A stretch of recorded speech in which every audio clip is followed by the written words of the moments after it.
Tuck. It's time to rock. And if you guys were fortunate to be with us last week, you would have remembered that Brad was really, really desperate to talk about some inside information from a certain ZZ Top documentary. So if you guys hold on and buckle yourselves in, this is the time and place for the succinctness of that video to come out through Brad. My God. I nearly spilled the beans, and hello to everyone. Hello, Simon. Hi, Andrew. Good morning. Good morning. Hey, Simon. Everyone in the chat. Yes. So, I've been very excited all week listening to probably my favourite ZZ Top record, and one of my favourite trios of all time. I absolutely love this band. So, could I say, the name me another band that has all its original members still going after 50 years. I don't think there's another band that has all its original members that's still going now. I can't think of one either, mate. So hats off to the top for that. Hats off. Yes. And how's your week been, guys? All right? Yeah. Welcome to the working week. I hope I don't thrill you. I hope I don't kill you. Yeah. No, busy as usual. Always a pleasure to catch up with you guys for the Sunday show. Always a highlight. We've got a couple of things that we need to talk about to clear before we get into the album. So the T-shirt draw, guys, that we've been talking about last week isn't going to be the scheduled date for the 5150 show. It's going to go back to the 15th because Brad has a gig. So he won't be able to do that show. So Kurt and I are going to do a special with Dr. Alan Garber and talk about his transcript and some other bits and pieces that he's discovered over the years. So the following week, we're going to be doing the 5150 show, part 1, Van Halen 1, deep diving, preparing the scene for the rankings. And if you are in the chat live on that show, we'll go through and do the T-shirt draw. So sorry to drag that out. A couple of other things too, guys. We are streaming live on YouTube. We are streaming on our 2 Facebook groups, All About the Blues, which has about 8,500 people.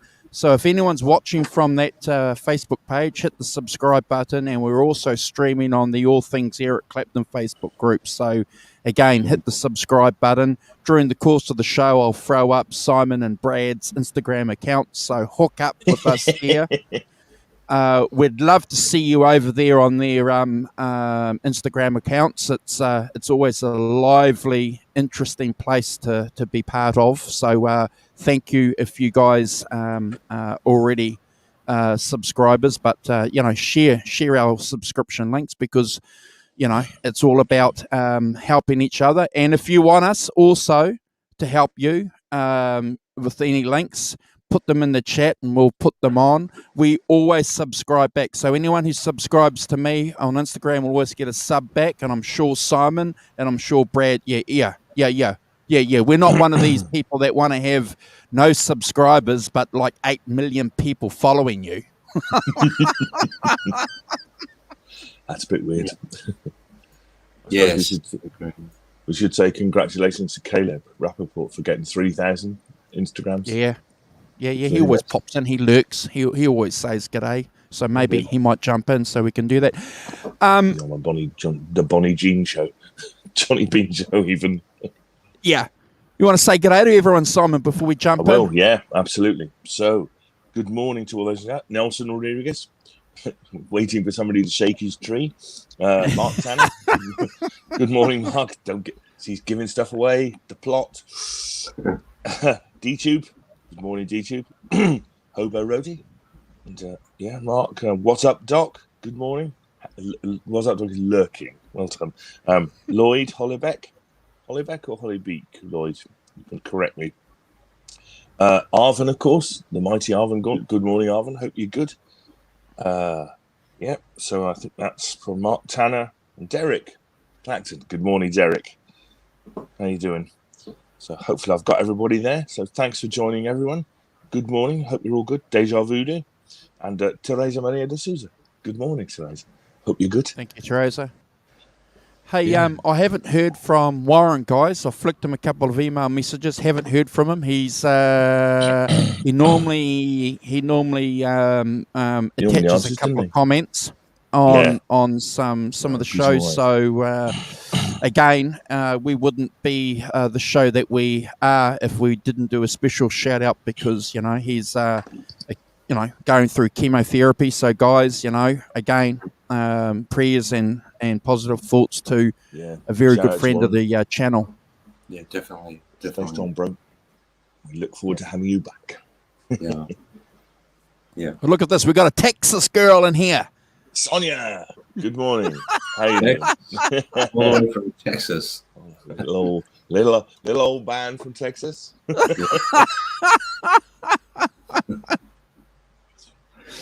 Yes. Oh, Little old band from Texas. I'm sure Sonia doesn't have a beard. Precludes her from joining the top. Well, Oh. just quietly and Oh, secretly, I know, Andrew, you're on standby for Billy Gibbons when he can't make a good game. Tonight, substituting the role of Billy Gibbons is Well, Andrew Walton. I'm happy Yeah. to oblige. Can we hear your how just to check you've been practicing? Okay, that's enough of that. I can just see Andrew breaking into, Apparently, it's better if I say it into your ear. Brian's Brian. calling. Good morning, Brian. How you doing? It's yeah. So what we're going to do a show with Brian next Saturday. Is that right? Is that what we're doing? Yeah. Yeah, we discussed that. Brian. So yeah. We thought that we'd do something with you next Saturday, which is your Friday, if that's okay.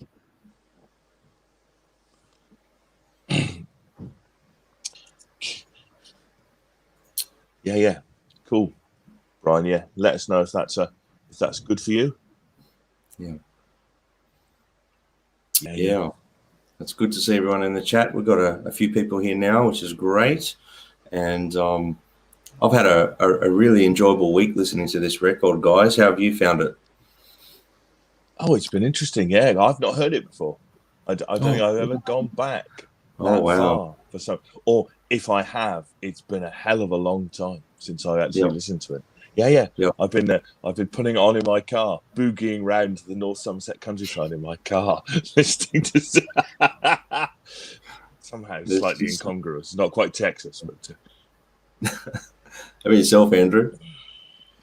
Oh, look, I like I said to you, I sent you a message and I said to you that we've been pretty lucky the last couple of weeks. We've had some good music, some good albums to rate, Bad Company the week before and this album,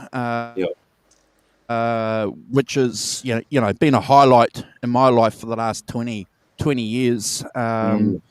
So I look forward to sharing, obviously, some opinions and some deep dives that we've managed to get with my co-hosts, but also with our people in the chat. Sonia specifically, being a Texas girl, how important is ZZ Top to Texas? Oh. It's an anagram of Texas. Dog pa. Born in the dog pa. Yes, my friends have told me. Steady now, steady. Yes. No, great album and fantastic band, fantastic little trio from Texas. So, Sonia, let us know how you feel ZZ Top changed things in Texas for you. We'd like to know, obviously. Sonia's just thinking of LaGrange right now. Are you sure, Sonia? So be interested to see if anyone's done their homework and had a listen to this album in the past week and give us their ratings on the songs and their little opinions in the chat. That'd be awesome, and we'll make an effort to see what your ratings are, and we'll have a chat about it if there's something in there that enlightens us. Now, obviously, we're just going on rating these songs based on our opinions. So everyone's entitled to their opinion. We'd love to hear yours. And we've done a little bit of deep diving on this record, and obviously records that are done around this time frame. There's some of them are not documented that well. You know what I mean? Like there's little bits and pieces of information that they've kept, but they never really went into deep documenting things back in this era, because it was more about getting in, making a good record, and getting out. So that was an era of 1969, 1970, 71, around there. It was just get the job done, make it sound as good as they could. And I think ZZ Top's first record is a staple for, they don't even call themselves a blues band. They don't identify as a blues band. They're interpreters of the blues, is what, in their own words. And before we get too heavily into this, I want to say, if you have not seen Little Old Man from Texas on Netflix, you have to watch it. You have to watch it. Whether you like ZZ Top or not, if you like blues, rock, classic rock, southern rock, whatever it may be, you need to get your head, eyes and ears around that Netflix special. It's really well done, and they've documented it. This is from the 3 people in the band that are still in the band now. They're talking to producers, people that were part of the record productions at the time. So yeah, there's a wealth of information in that, and I wish where it stops. I'm not going to spoil it for you if you haven't seen it, but where it stops, I wish they would just keep showing it. Maybe there's a part 2 coming out. We don't know. We'll see. But I'd like to see, because it stops at a certain era, and I'm like, keep going, guys. I want to see more. So, but what do you guys think?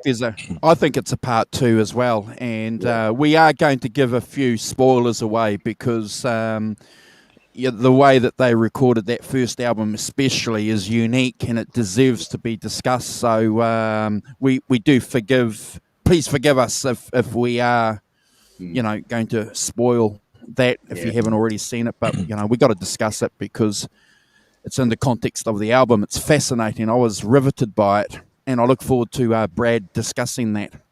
Do you not think that one of the interesting things about those things is that when you read a book about a band, there's masses amounts of them growing up and them getting together and recording, and then it kind of, as they go through their careers, it kind of trails off, because it's kind of the same story, isn't it? And then we went to record our 94th album in Montserrat or something. It's like, and you can make some cool stories, but basically you're on the groove, and then people know about it, don't they? It's the early life and the bits that are actually probably the most interesting. 2 recent biographies of people that they've written have come out. Ricky Lee Jones and Richard Thompson both do that. They basically stop, after at a certain point in their careers, where basically that whole backstory's been told for when they were young, and really, and clearly when you get to a certain point, it's much more out in the public eye about where you are and what you did, whereas that early bit's the interesting bit.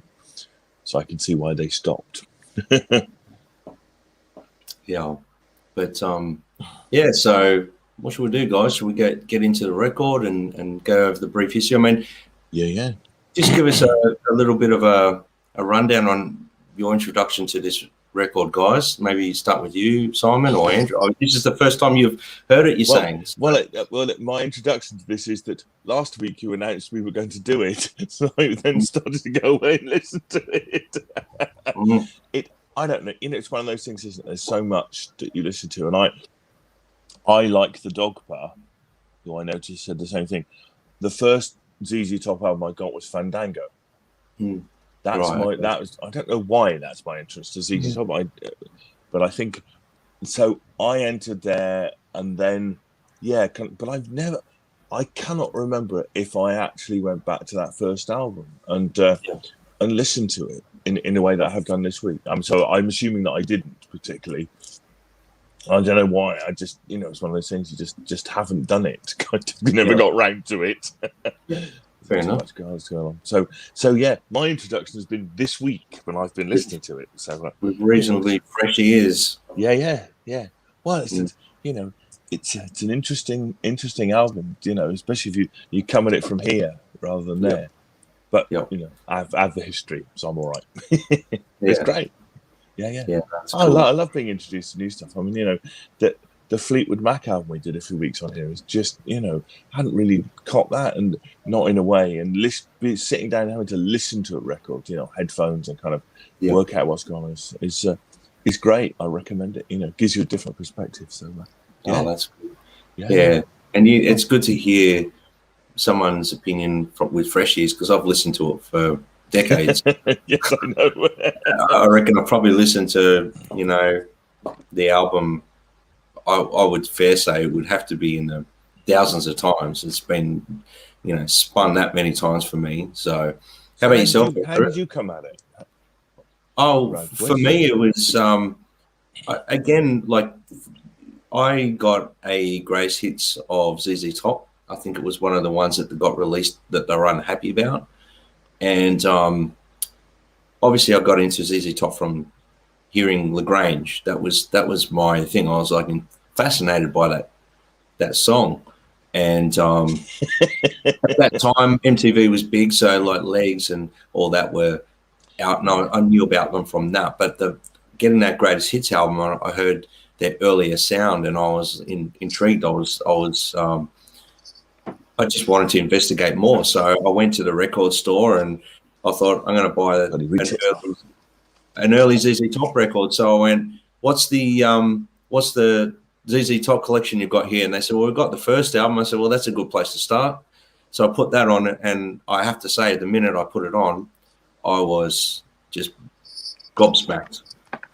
I was gobsmacked. I heard their roots. I heard everything in there that just, I was fascinated with the band from that point. I went out and I bought all their records up until their current one at that point after that, and became probably one of their biggest fans in Australia. Excellent. How about yourself, Andrew?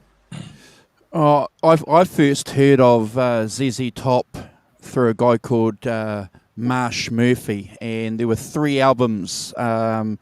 It was this album here. It was their greatest hits, their first greatest hits album. That's the one. Yep. It was that was the album that I listened to with him, and it was Tattoo You and Bad Company, Straight Shooter. And I remember these albums. So this was 1981. Yeah. And listening to this album and just being engrossed by that tone through that album.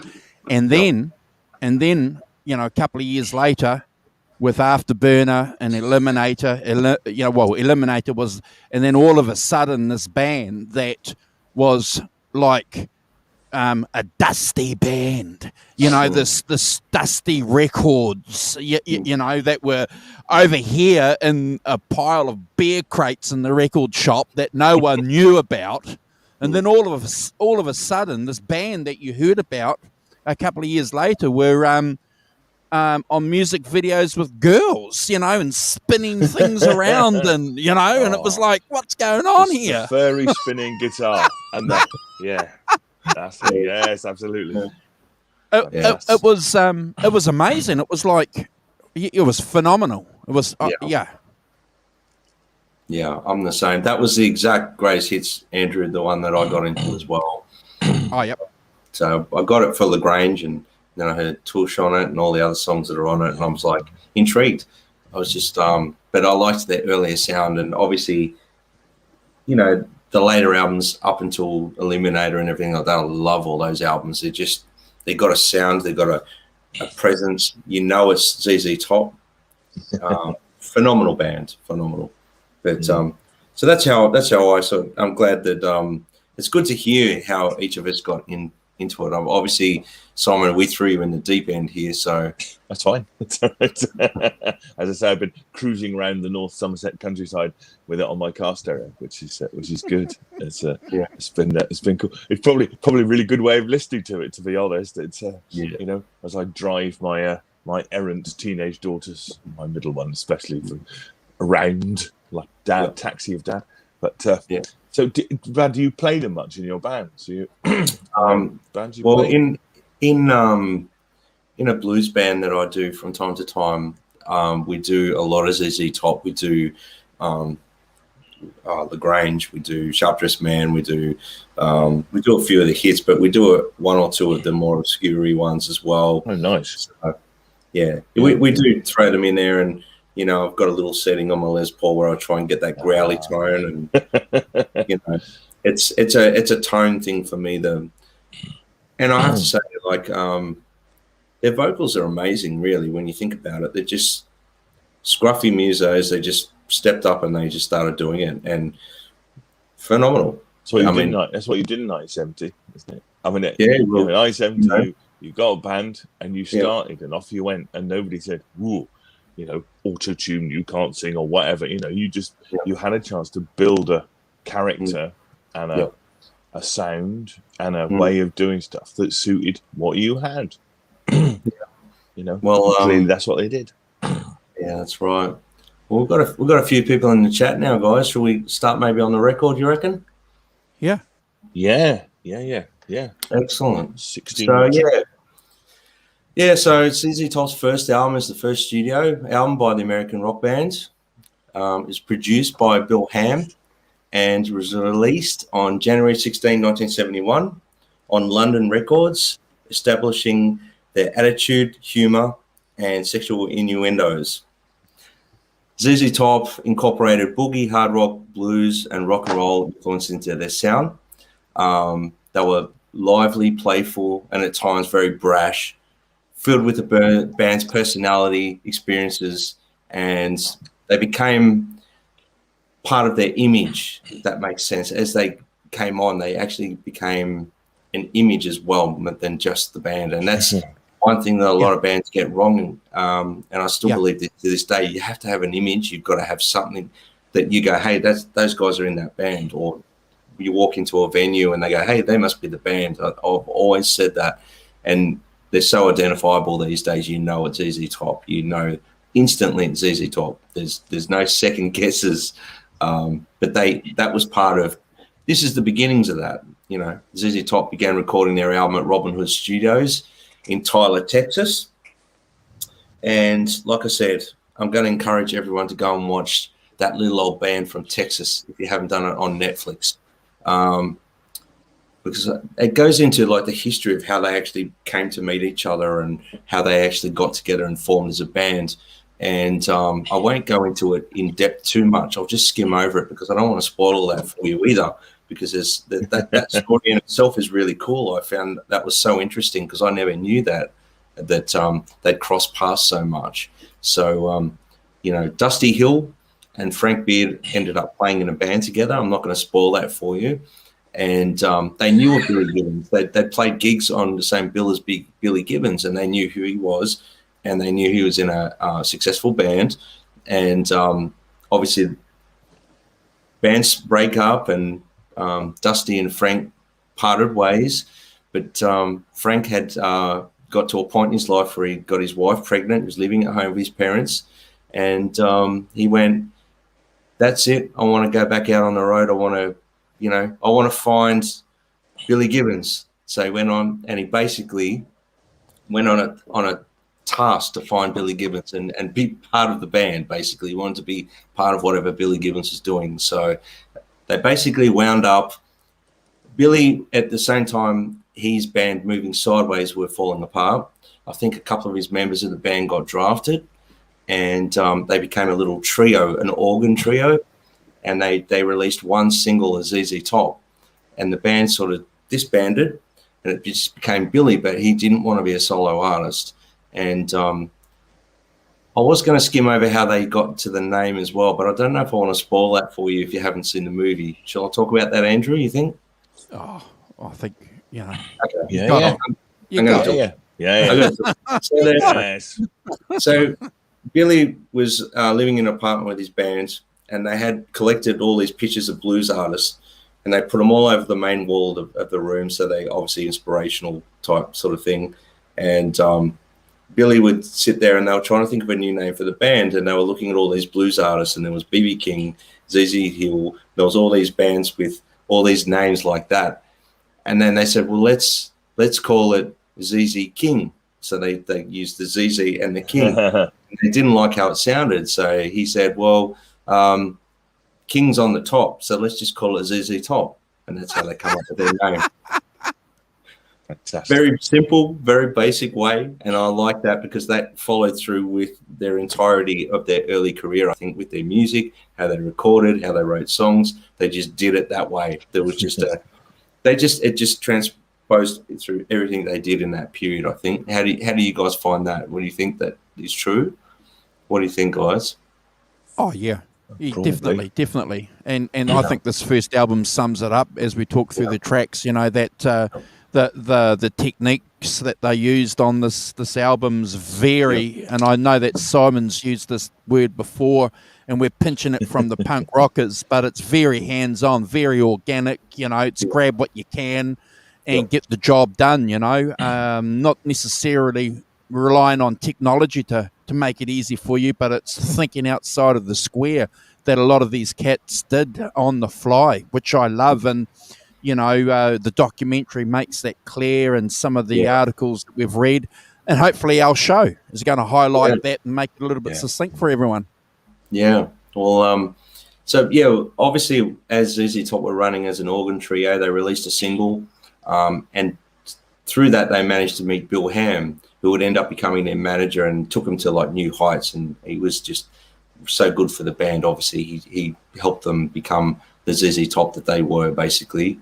The organist that was part of Billy Gibbons' ZZ Top auditioned for a TV show, Mork and Mindy, so he left.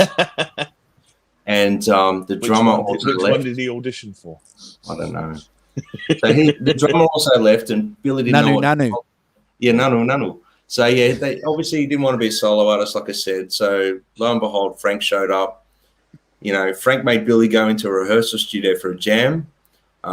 Frank was on a substance at the time that made him, obviously, he was pumped up and he just kept going. He didn't want to stop.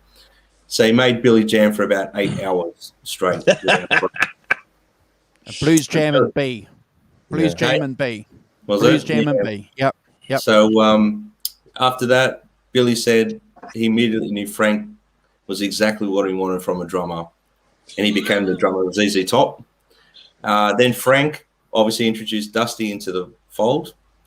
Dusty had played with Frank before, so they went into a jam with Dusty, and then they played Blues Shuffle in C for 3 hours straight. Didn't stop. And as Nice. Billy said, it was magic. It was just he knew in his exact words, I think this is going to work. So, you know, that was it. It's funny that, isn't it? You get in a room and you play, and that story is Led Zeppelin, isn't it? Get in a room, they play, you know, take the A train. Train gets rolling. But yeah, it's the same story, isn't it? Get in a room, the chemistry's there, the magic is there, form a band. Yeah.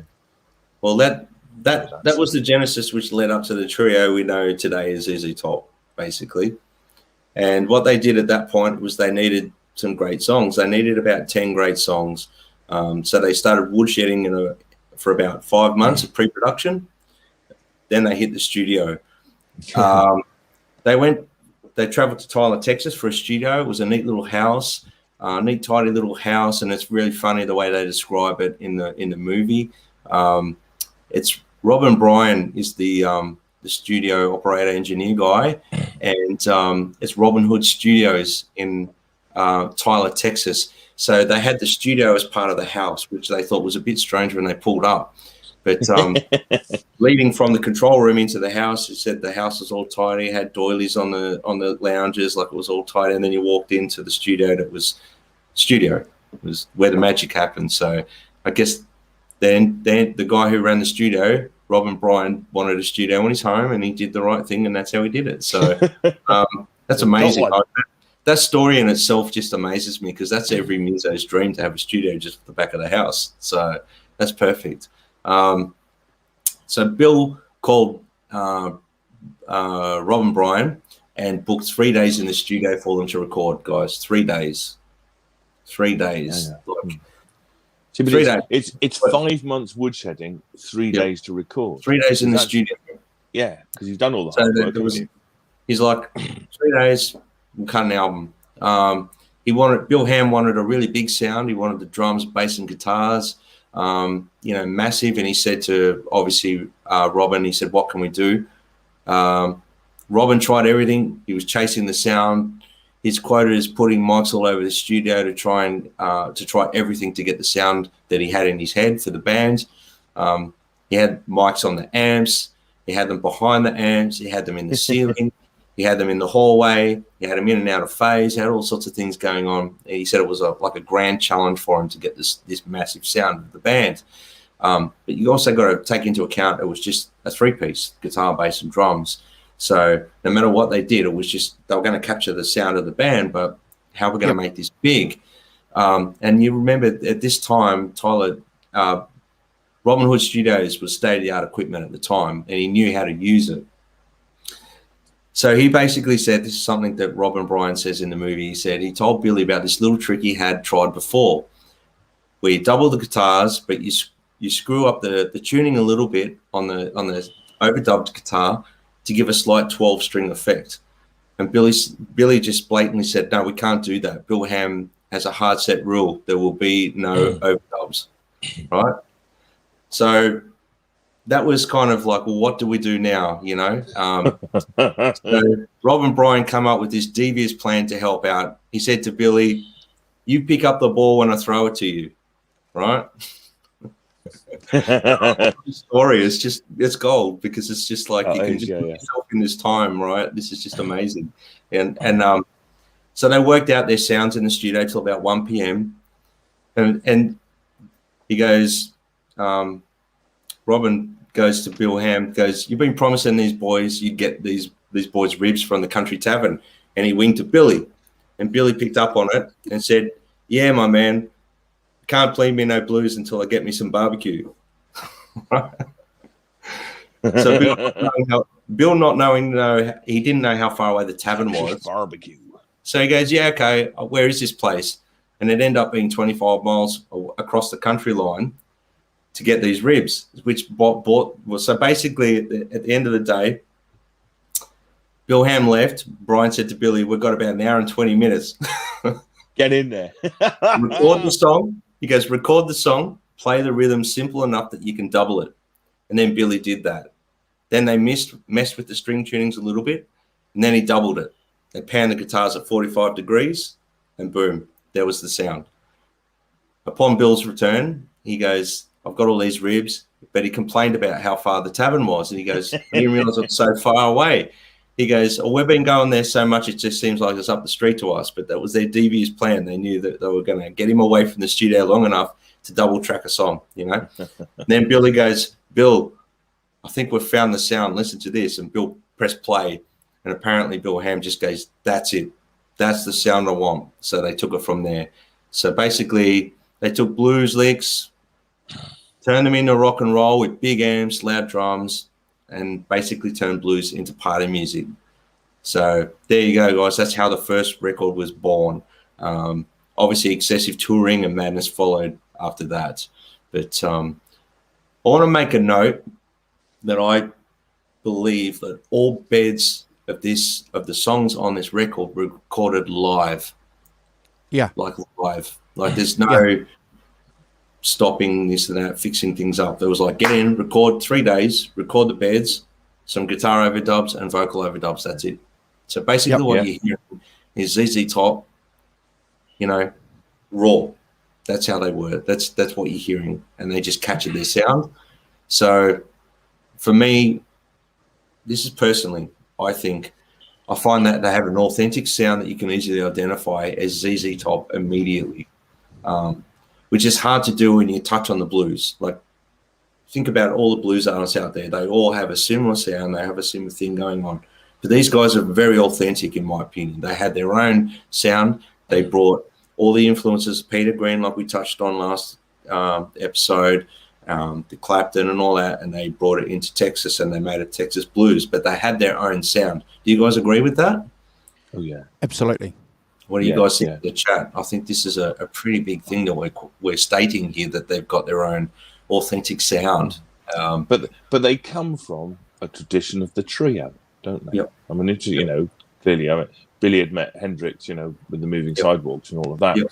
And, and then there's Cream, and then there's, so they are in that lineage of Yep. basically, and I would include someone like Led Zeppelin and Free in a three-piece. Yep. They are three instruments, basically, what you're talking about, a vocalist. So I think that at that stage, you're in a long line of people who do three pieces, aren't you? And I think so. It's pretty acceptable to have a three-piece. It's pretty acceptable to do that.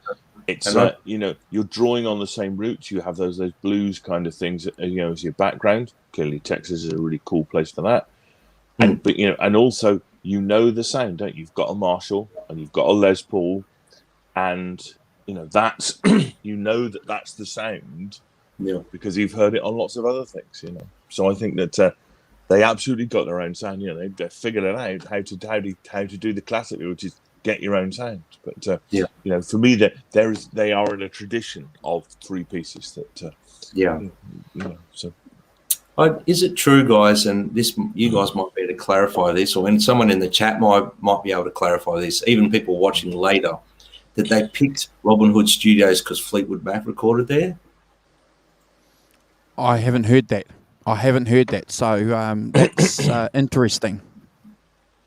I'm not sure. I have to go back. I didn't actually look at that. That was something I wanted to look at before I got on, and I completely forgot to check until now. So, but anyway, that's something that we might be able to clarify. But so guys, I hope you enjoyed that. That was a lot of that was taken from my watching excessive amounts of watching Little Band from Texas off Netflix, but a lot of it was also found in relevant information that I looked up as well.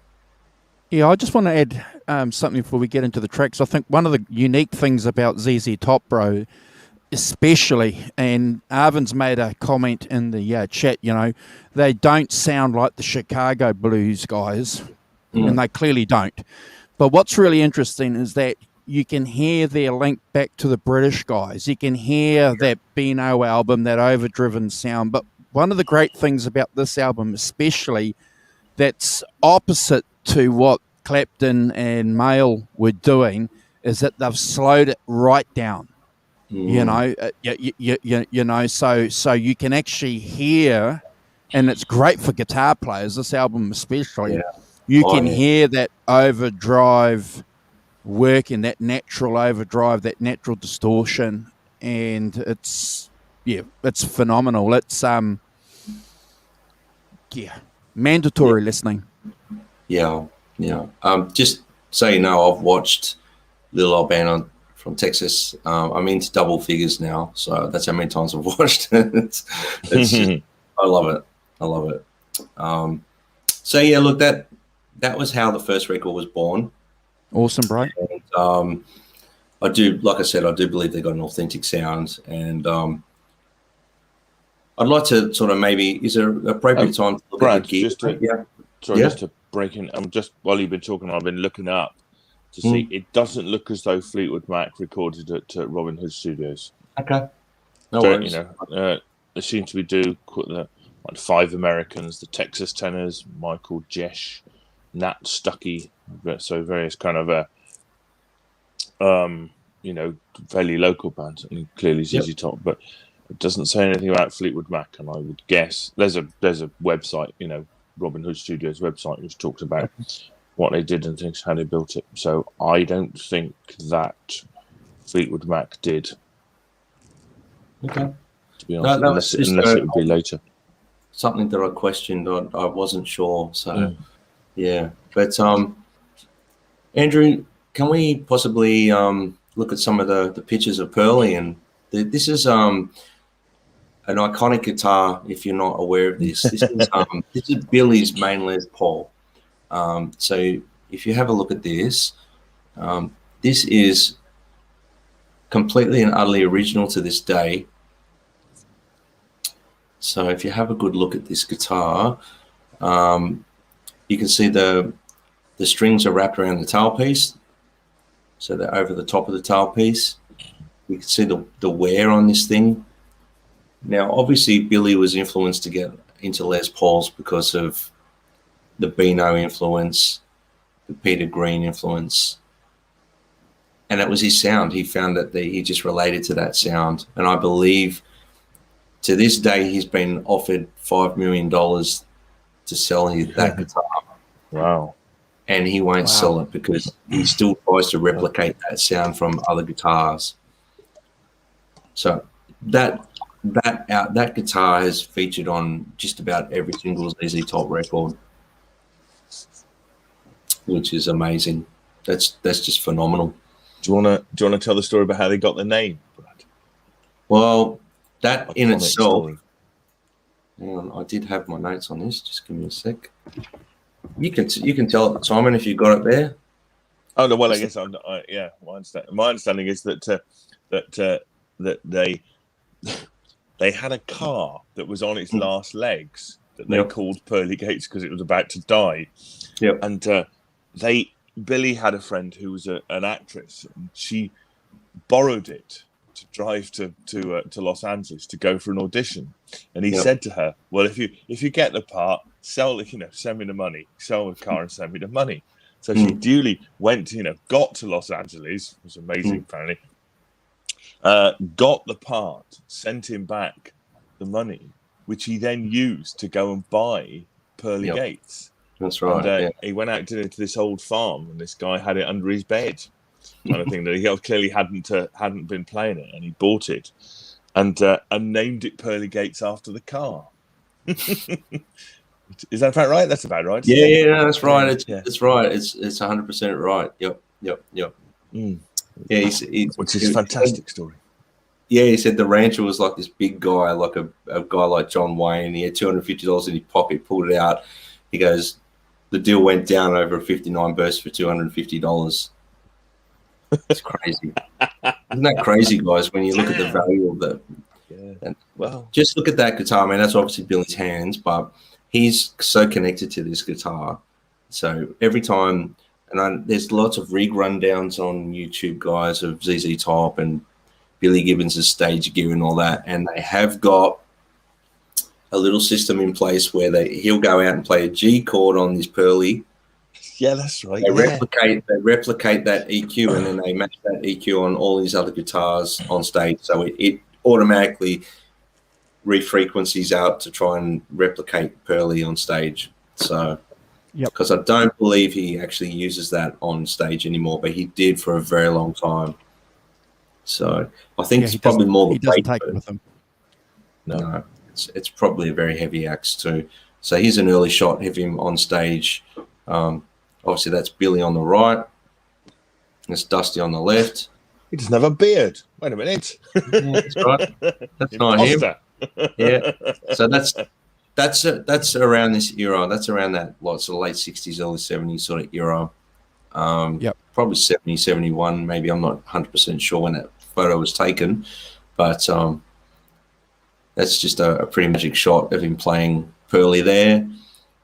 And, I look at these pictures and I just see history there. It's in the making, There's another one. That's a great photo of... the stage antics of ZZ Top, Billy just wielding his Pearly, and you can see the really nice flame in it on that angle. It's a very what do you call it?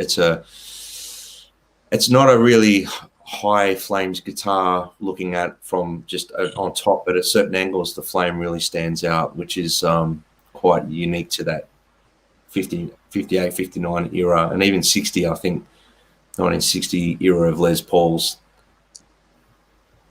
But they were. I've done a few.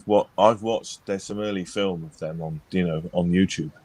When he was at a bit, and they were wild. They really went for it on stage. They ran about. It's interesting. Yeah. I was gonna say, Andrew, with this photo, I wanted to sort of say maybe that's the next get up you should get for your next gig, mate. Yeah, look at that, mate. I'd love that. That's a nudie suit. That's the flying burrito brothers were wearing, gear like that. Graham Parsons, you know. It's the nudie Absolutely suit, cool. isn't it, they're called? Yeah. Yeah, Nude. but that's Yeah. just a classic. That's a classic era for ZZ Top, and obviously he used that guitar. That was his main baby. He still Look how low he's replicates got that, it. and that amazes me how low he plays his guitar. Yeah. I mean, he's got very long limbs, though. If you look at his arms, are very long. It doesn't look that big on him, does it? That was like, well, he's a pretty sort of wiry sort of guy too. Like Jimmy Page. Jimmy Page used to have long arms, and back in the day, I used to try and play my Les Paul that low, and I could never play it properly unless I was sort of crouched over and hunched up and stuff like that. So obviously, I just had to find that sort of more comfortable spot. But for Billy, that's a comfortable spot. He seems to play really well at that point. So that's if you have a look. If you play like that, Brad, it's much easier to do the fingering if you've got it up at that angle. Yeah. So if you have a look in the background there, guys, they're Super Lead 100s that they ripped off the Marshall and put that logo on themselves. They actually did that. So they're Super Lead 100s. So I can't remember what. And clearly, you go in and record with what you had, didn't you? You take it in the studio. So they're Super Lead 100s, and they, which we'll touch on in a sec, but so you can see that they're clearly Marshalls. They ripped the badges off. Can't remember what that badge is actually saying now. I had it written down somewhere, but I've lost it now. Someone in the chat might be able to clear that up for me, but they were definitely Marshalls. Yeah, I think that's what it was. Yeah. But that era of ZZ Top is phenomenal, and there's footage of them around that time performing, and they were relentless. They were, like you said, Simon, they were just relentless. They never stopped. There's a really classic photo of Billy with his Pearly, and replicating that era with the straight mic stand and everything. I mean, that's an era that's lost now. There's all these boom stands and a bent. And have you ever tried playing a Les Paul with a straight mic stand? Sorry. Wow. Yeah. You're leaning forward. Hold on. It's hard on your back. Yeah. Hard on your back, bro. But you can see he's definitely just a worry sort of guy. He's got obviously a bit of body strength to hold that Les Paul up for the hours. You mean like this, Brad?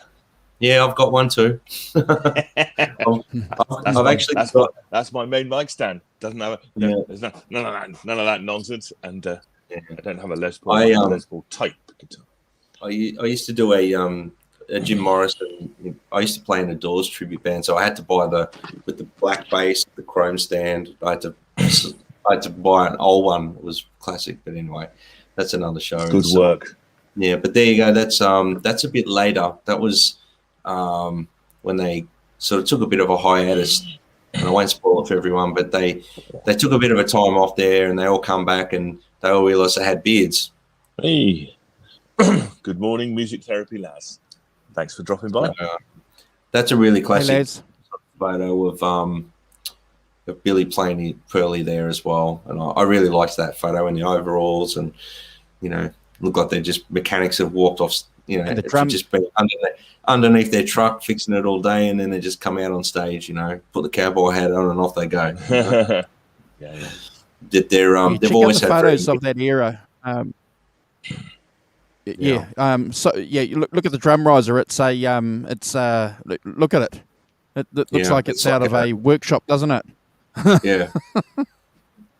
Yeah, out of a workshop. Even then. Yeah. And even that now they've still carried that on even to this day when they perform as ZZ Top. They have very unique stage settings. It's all about the stage setting, if you look at with Buffalo. Yeah. Well, that was their Eagles, yes. Yeah, that was their tour. That was awesome. But that's a watch really the DVD. Yeah, watch the DVD. That's funny. So that's just another one from that. Obviously, I think with the suit jacket and all that, but that's a really classic photo of Pearly there. That's a beauty. And you can see you can see on the bridge the strings are wrapped over, and that's a classic thing. You've got to play your Les Paul that low so your beard doesn't get caught up in it. Yeah. Yeah. So, do you tuck your beard under or over the sheets, Andrew? Under, brother. It's always tucked under. It's always tucked in. That's if you got to watch Little Big in Texas to understand that. So yeah, so that's a really cool picture too. I just thought I'd show these off because you can see that he was actually using this gear live too. It wasn't just and these things were bought as tools, to use. They weren't and you can see in the background there a sneaky little Soldano. So it's like 100. So that must have been around the era that Clapton was or someone like that might have been jamming with him, or he was using it as part of his rig. But it's obviously a jam night that for some reason. I think that's probably off a jam or something. Soldano, actually. Yeah. Can we just say quick good morning to Linny Lou, Mickey Sevenmeyer? The raid Nerd Talent, yeah. Miles. Oh, it's a raid. Yeah, it looks like guys. Thank you very much for dropping by. John Biel. We need the appreciate it, guys. Hi, Johnny. Yeah, appreciate you dropping by, guys. Really nice. Yeah, thank you, guys. 7/8. Good morning, Jay. How you doing? And while you guys are here, if you guys were in the chat the last time you guys rated us, we said that we were going to have a T-shirt draw next week. Unfortunately, we're going to put that back another week because Brad's at a gig, so we can't do that draw live. So hit the subscribe button so that you guys can join us live to be in the draw to win a Van Halen T-shirt. So don't forget. Thank you very much. Yeah. I'll get back to Brad talking about these photos. Yeah, no, well, just on that too, Andrew, I've been getting a few messages here and there from people about when's the next show, what's happening, this and that, blah, blah, blah. So just the best way to do it is subscribe. When Andrew puts the link up, you'll see the date and time in your area when it comes on. Okay, so that's the best way to do it. So I'm not sure if this guitar that I'm showing, but I think this is one of the Gibson reissues that they did. Like, so they replicated it, they did the relicing and everything like that. I just thought that was a cool one to show as well. But I'm pretty sure that's not the actual Pearly. I'm pretty sure that's like the custom shop have done that up as because if you look at the tailpiece, it's too shiny. It's not, if you look at the other pictures of the Pearly and stuff like that, there's a bit of anodizing going on the metal, but I think they only made a small run of those guitars. Same, that's it as well. That's the Gibson custom shop job.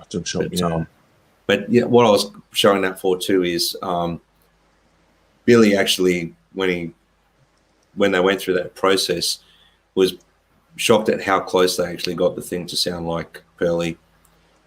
He was shocked. Yeah. And he actually said he uses them on stage. And he has the main one he uses on stage routed out, I think, so it's a bit lighter. And he's got another one. I think he's got two from the custom shop. One he leaves in an open tuning, and I think he's taken the Gibson off and put Gibbons on. Yeah. So they released 350, Brad. Yeah. So 250 received Gibson's custom painted VOS finish. 58 look exactly like the original, and a further 50 were aged and personally signed and played by Gibbons himself. There we are. Yeah, 2009. Excellent. I'm pretty sure, if you follow ZZ Top through their career, they like doing quirky things with guitars, like furry guitars, and if you have a look, they've gone through, and I encourage everyone to go and have a look at some of the YouTube gig rig rundowns. And they're fairly unique. They go through the guitars and how they laminate them to match, like Billy and Dusty's guitars match and things like that. So yeah. There's a couple of things I want to do before we get on to the rankings. I want to thank you, bro, for passing on those wonderful photos for us to go through and have a look at that awesome guitar. But I've been top wrapping my guitar for about 12 months. Yep. And it makes a big difference. I know some guys say it makes no difference. It all comes down to personal preference. But for me, it certainly feels, I don't know, softer to play. That's my opinion. It does make sense because of the tension on the string from the saddle, like where the bridge to the bridge to the saddle, like the angle, so it's less. So I believe that would make sense. I've never actually tried it, Andrew, but I might try it one day just to see how I like it.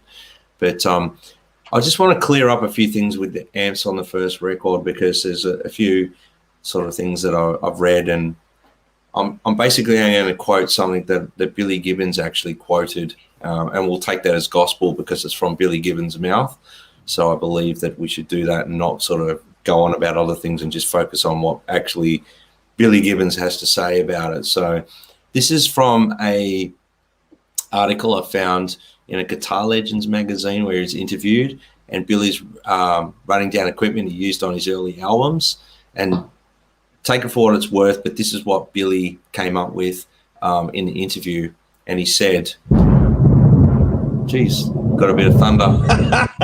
Listen to that. Did you hear that? Yeah. Wow. Really loud. Yeah. Wow. That was a massive bit of thunder and lightning. Wow. I wonder who you're evoking then. It's not even raining here, so that's really bizarre. Look at that. And he said, yeah, so he said Billy's just like just drama. Streamed to that bolt of lightning. This is exactly so from the first album. It's Pearly Gates through a Marshall Super Lead 100 that they just recently purchased with Jeff Beck's help. They were some of the first made for the US with 110 volt Marshalls. He goes, we bought 2 full stacks and quickly ordered more. We ordered 2 more for our up-and-coming tour. Dusty used the same amps as that I did, but had to use the studio's Dan Electro Longhorn bass because he had forgotten to bring his 51 Telly bass with him. That's what made the sound of the first album. So that's from Billy. Hey, Quentin. Yeah. I mean, and you can clearly see that's part of the lineage, isn't it? You know, that the Marshall and the Gibson, that comes over that, you know, the Clapton thing, and you know, all those British blues rock bands, Free and all that. You know, yeah, that's where you go, isn't it? take it for what it's worth. That's what Billy said, and that's legit in a guitar magazine, Guitar Legends magazine. So, and that magazine is downloadable as well online if you look it up. So it's legit. So there you go, guys. That's pretty much simple, basic setup for the album. Was he? Do we know, Brad? Sorry, talking of the strings and eights. Is he playing eights at this stage? I'm not sure. Is you know? I mean, we have the famous story of BB King saying to him, "Why do you want to work so hard?" Is that by now or is that later? From my research, right from the word go, he was using light strings. Yeah, I'm not sure. I'm not sure exactly, to be honest with you there, but you know, I'll take Andrew's word for it. Yeah. Oh, please don't. No.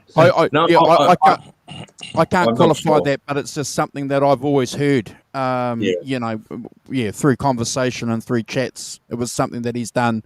Like, it wasn't something that he discovered in 1979 or 1983. It was, early on. Yeah. Well, early on, you know, like you said, that story with BB King told him why you're working so damn hard, basically. So he went to lighter gauge strings and embraced that. So, but I will say this, there's a lot of tone in Billy's hands and the way he plays. No matter what he plays, he always sounds like Billy. So there you go. So that's the first album, guys. You want to go through the ranking of the tracks? I think it's going to be pretty exciting little album to go through. I hope you guys got a little bit out of that, especially guitar geeks, because I got a lot out. I got a lot out of that, even though I knew a lot of that. Just reading all that stuff and looking at all those pictures, I sort of went back in time, just looking at that Les Paul Pearly and just going, wow, that's just amazing. So yeah, okay. Somebody else been shaking your tree. First track. This track comes in with a really growling guitar. The tones are really thick and gritty. There seems to be like a pedal steel style overdub or something there as well. I'm not sure. that. Yeah, what is? I was going to ask you what that was. I couldn't confirm what that was. I tried looking it up. So there's no real. I'm just guessing that would have been an overdub that Billy did somewhere, and he might have had a pedal steel there and just did it just one or on a one. slide part, or just a slide part. It actually sounds like a country sort of pedal steel vibe to me. I don't know. So, but it's just an overdub. The main part of it's the Les Paul growling, which is pearly, and the drums and bass are thumping along. The vocals are strong. The harmonies are amazing. They had a great way of doing harmonies together. I don't know if you really picked up on that. When they do sing together, they just naturally fell into place. They did the same sort of harmony all the time, though, which was their trademark. That's what worked. So it's a great melody. The chorus is very catchy. When the solo kicks in, the song goes on a journey into the blues. You can hear Billy, touching his influences there. You can hear little bits of Peter Green. You can hear Clapton. You can hear it all there. It's, you can almost pick out little licks and go, "Oh, that's Clapton. That's Peter Green. That's there's a bit of Jimmy Page there," because he was a bit influenced by Led Zeppelin at this stage too. Billy's playing is timeless. The breakdowns with the drums, there's a shaker going on as an overdub. You can hear the shaker going on with the drums, which is, I love that sort of stuff. That would have been, Frank just sitting there with a shaker. Just comes in really loud as well. Yeah, it's so loud. It's there. It's like right up front. I just love how they pushed it right up in the mix. I could go on for days about it. Great opening track. 10 out of 10 for me. Can we just entertain Miles here, because he's desperate for someone in the on the show. They all to say been saying it. DVD. DVD. Right. Right. DVD. Yeah. We're going to check and subscribe now. Yeah. All subs get an automatic sub back too, by the way, guys. Yeah. Good morning, Renus. Yeah. Are you next, Simon, or Andrew? Who's next? Simon. Okay. Just to clear up, in an interview, Gibbons says that he was about 22, just starting out in ZZ Top, when he met BB King, where the famous line about why you want to work so hard. So it looks like from the beginning of ZZ Top that even on this album he's playing 7 or 8 kind of thing. So yeah, you're right. It's from very early on that he's doing that. I think I picked out pretty much what you'd picked out, Brad. I mean, I think that there's a couple of things. That the double track of O's on the last line of the verse that they do, that is it for me. There's so much on this record that is just that is the blueprint for ZZ Top, isn't it? That double track in the vocals where they both sing, the classic little bass and guitar run out of the solo that they do together, da da da da da da da kind of thing. That that is such. Now you look at it and you go, that's such a classic ZZ Top thing to do. That clearly, and doing it from the beginning, kind of thing about what they worked in. So it's got it's straight into that kind of blues shuffle thing, isn't it? That they do, ZZ Top shuffle that they do. It's again another trademark thing. When you're rolling down the road with some cold blue steel, you can it's a real boogie. So, it's great. It's got a great feel. I think it's that classic thing of 3 guys in a room playing together. That I'm always talking about banging on about, and I think you get a vibe and you get a feel, of those 3 guys. I saw the other day Jimmy Page posted a picture, Led Zeppelin in the studio, and then, drums in the middle, baffles, bass on one side, guitar on the other, clearly all recorded together, the basic stuff. And so, so I think it gives it a vibe, it gives it a feel, gives it an energy as well that you don't get if you're not, And as we've said, that thing about, in those days, you went and figured it out for 5 months in a studio, in a rehearsal studio, or playing gigs, and then you went and recorded. what you've done. And not many. The internet didn't exist, so nobody's going to hear it much before then. So yeah, great opener. Strong.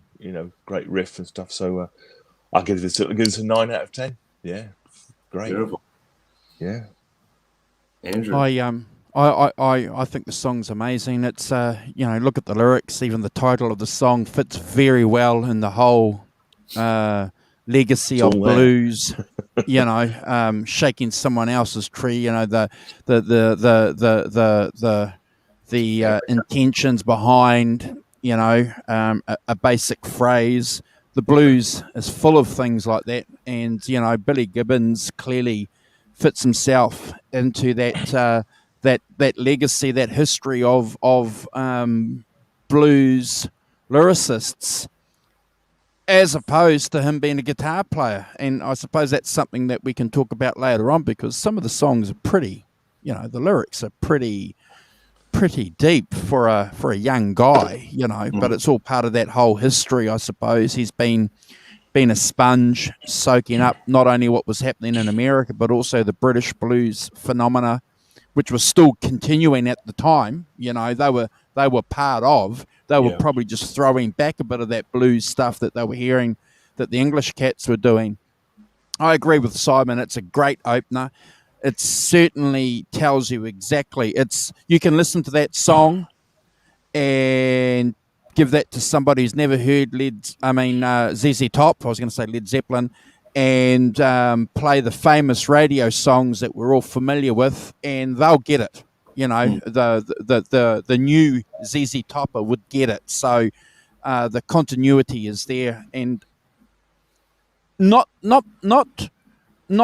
many bands have been successful in doing that. So look, it's a 10 out of 10 for me, and it's never a skip.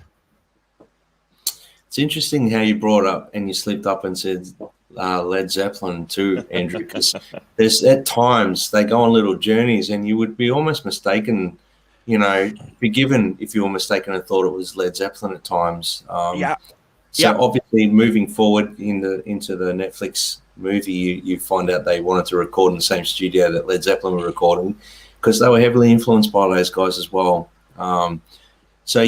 It's clearly, isn't it?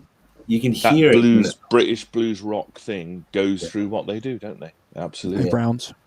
Yeah. So that was So we'll forgive you for slipping up there, Andrew, because at times you can be listening to it and going, that just sounds like Led Zeppelin at times.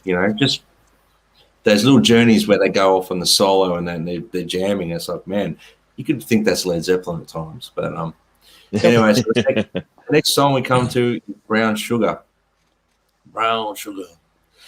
So basically it comes in with some strong but delicate blues playing. Billy flutters like blues goodness on his Pearly Gates Les Paul. He sings along to accompany the guitar in fine bluesman stylings, and then the band kicks in, and it's on. Like, it's game on for the band. It's tough. It's full. It's like a steam train of power. The solo takes off on a new journey, like we were just discussing. It's blues power at its best, in my opinion. There's no stopping them at this point. Some wonderful overdubbed guitar parts. Like when we talk about they managed to do this in 3 days, they obviously just were fine-tuned at this point. They knew exactly what to put on the song. Perfect example of, put what's needed and that's all. Don't go overboard. It's an amazing song. Great lyrics. I've listened to this song millions of times. I'm not kidding you. Millions of times, because I've listened to this over and over to hear the tone, hear his voice. For me, only a million? Oh, maybe more. But for me, it's the highlight for me. Also, out of all the song and all the goodness in the song, it's hard to pick a highlight. But the highlight for me is Billy's voice and his guitar playing. The outro is really cool, and it shouldn't fade out. It should keep going, in my opinion. Obviously tailored to extend on stage. They had to keep the songs to a minimum for the record. But I can't do anything but give this a Brad score, 20 out of 10. And it's, you know, that description when you hear the start of the song, it's just Billy playing like a bluesman. Then the band kicks in, and that's ZZ Top. That's their sound. That was identifiable from the second that they started playing together. So, Simon. Yeah. The first thing I wrote was not that one. Brown Sugar, not that one. I don't know, for some reason, because I've not listened from it, that was my initial thought was, oh, they've done a cover of the Rolling Stones. No, they haven't. Not that one. I just go back to that sound, that amazing kind of thick sound that he gets is incredible, and not like anyone else. It's straight off and film the thing. But yeah, that kind of thing at the beginning where he just sings and plays, on his own, pretty much. I think there's something about the spirit of that time where that's just fine, isn't it? That's just what you do. Again, I'll go back to a point I make a lot. Is that I think these days, if you're watching that on a screen, when you record it, you watch it on a screen, and you see just two lines, singing and a guitar. The feeling would be, oh, we might have to fill some bits in with that. Whereas if you just listen to it on a tape, you go, that's cool, that works, sounds great, and he does that kind of call and response with his guitar, as you say, Brad, before the band kicks in, and they shift up the gears with it and stuff, and they've got that kind of quirky blues riff that they do. It's not quite straight, but so they're already kind of identifying what they do with it, as just to change it and not just make it a straight blues, copy thing. So I think that's fantastic. I think the sound is great. I think that I should say at this point that my scores for this are reflective of the fact that I've listened to it about 5 times. So, I'm at the beginning of this. I haven't heard it a million times. I'm on the other end of this. So it's I come at it from a slightly different point of view, I think. But it's I think the solo's great. I think absolutely, it is absolutely what ZZ Top do. As you say, Brad, you can you feel it going on further. I think one of the things I like about this record a lot is that they've kept the songs quite tight and quite short. The first one's 2:32. This one's 5. The next one's 2:46. I think that's great. I think that on album terms, as I've said before, 10 tracks, plenty, guys. You don't need to do 75 minutes, and it's not that it works better at 30 minutes than it does at 75. I think a lot better. I think that constraint of an LP, I think is really, really has helped these things, not hindered them. And I think that clearly you're able to extend the stuff at the end, but the fact that you don't is that's no bad thing in my books. 5 minutes, perfect. So I'm giving this an 8 out of 10. I think that it's but never a skip. And it'd be interesting to see. As I look forward to listening to it more, really, going.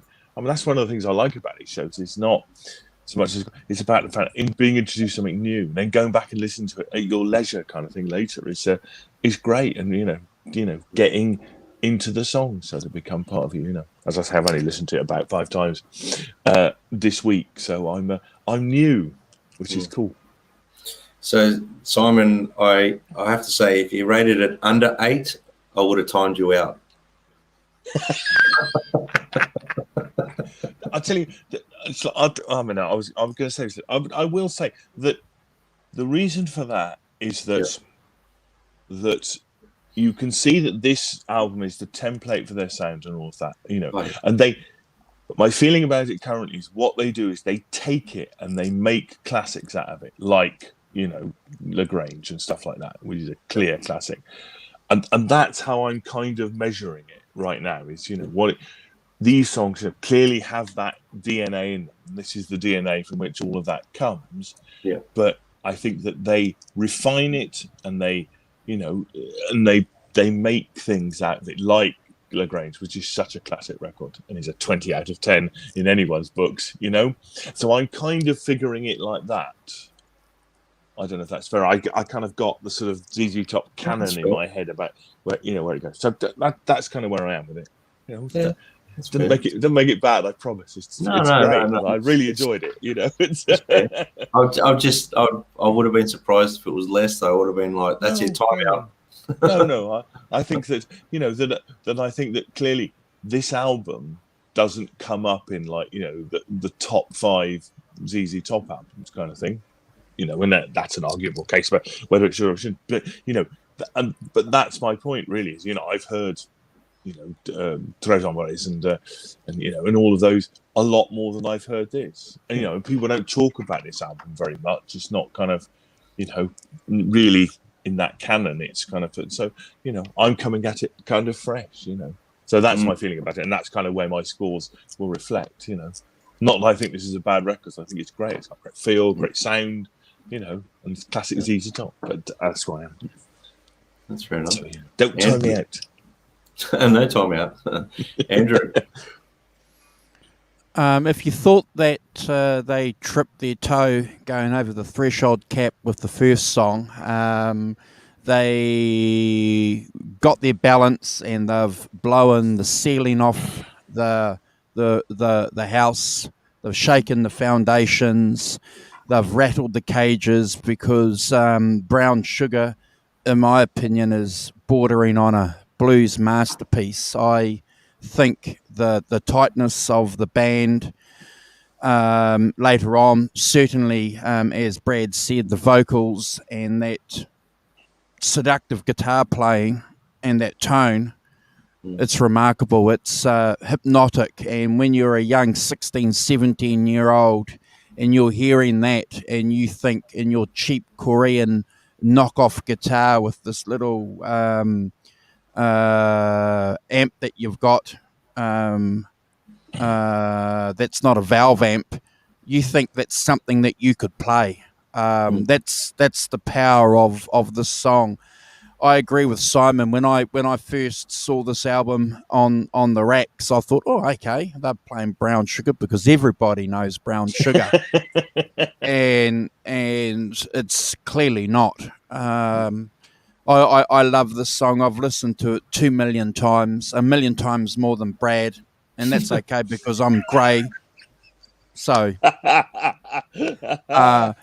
I love the song. It's a classic in blues playing. You can pick some licks and you can just go anywhere with it. It's mandatory for a guitar player. This is a guitar player's album, in my opinion, and I'm going to give it a Brad score too. It's a 20 out of 10 for me. It's the standout number on this track. I love it. And it gives me goosebumps when I play it and hear it. Yeah. Interestingly, the Rolling Stones' Brown Sugar is not released until April 1971, so it's released.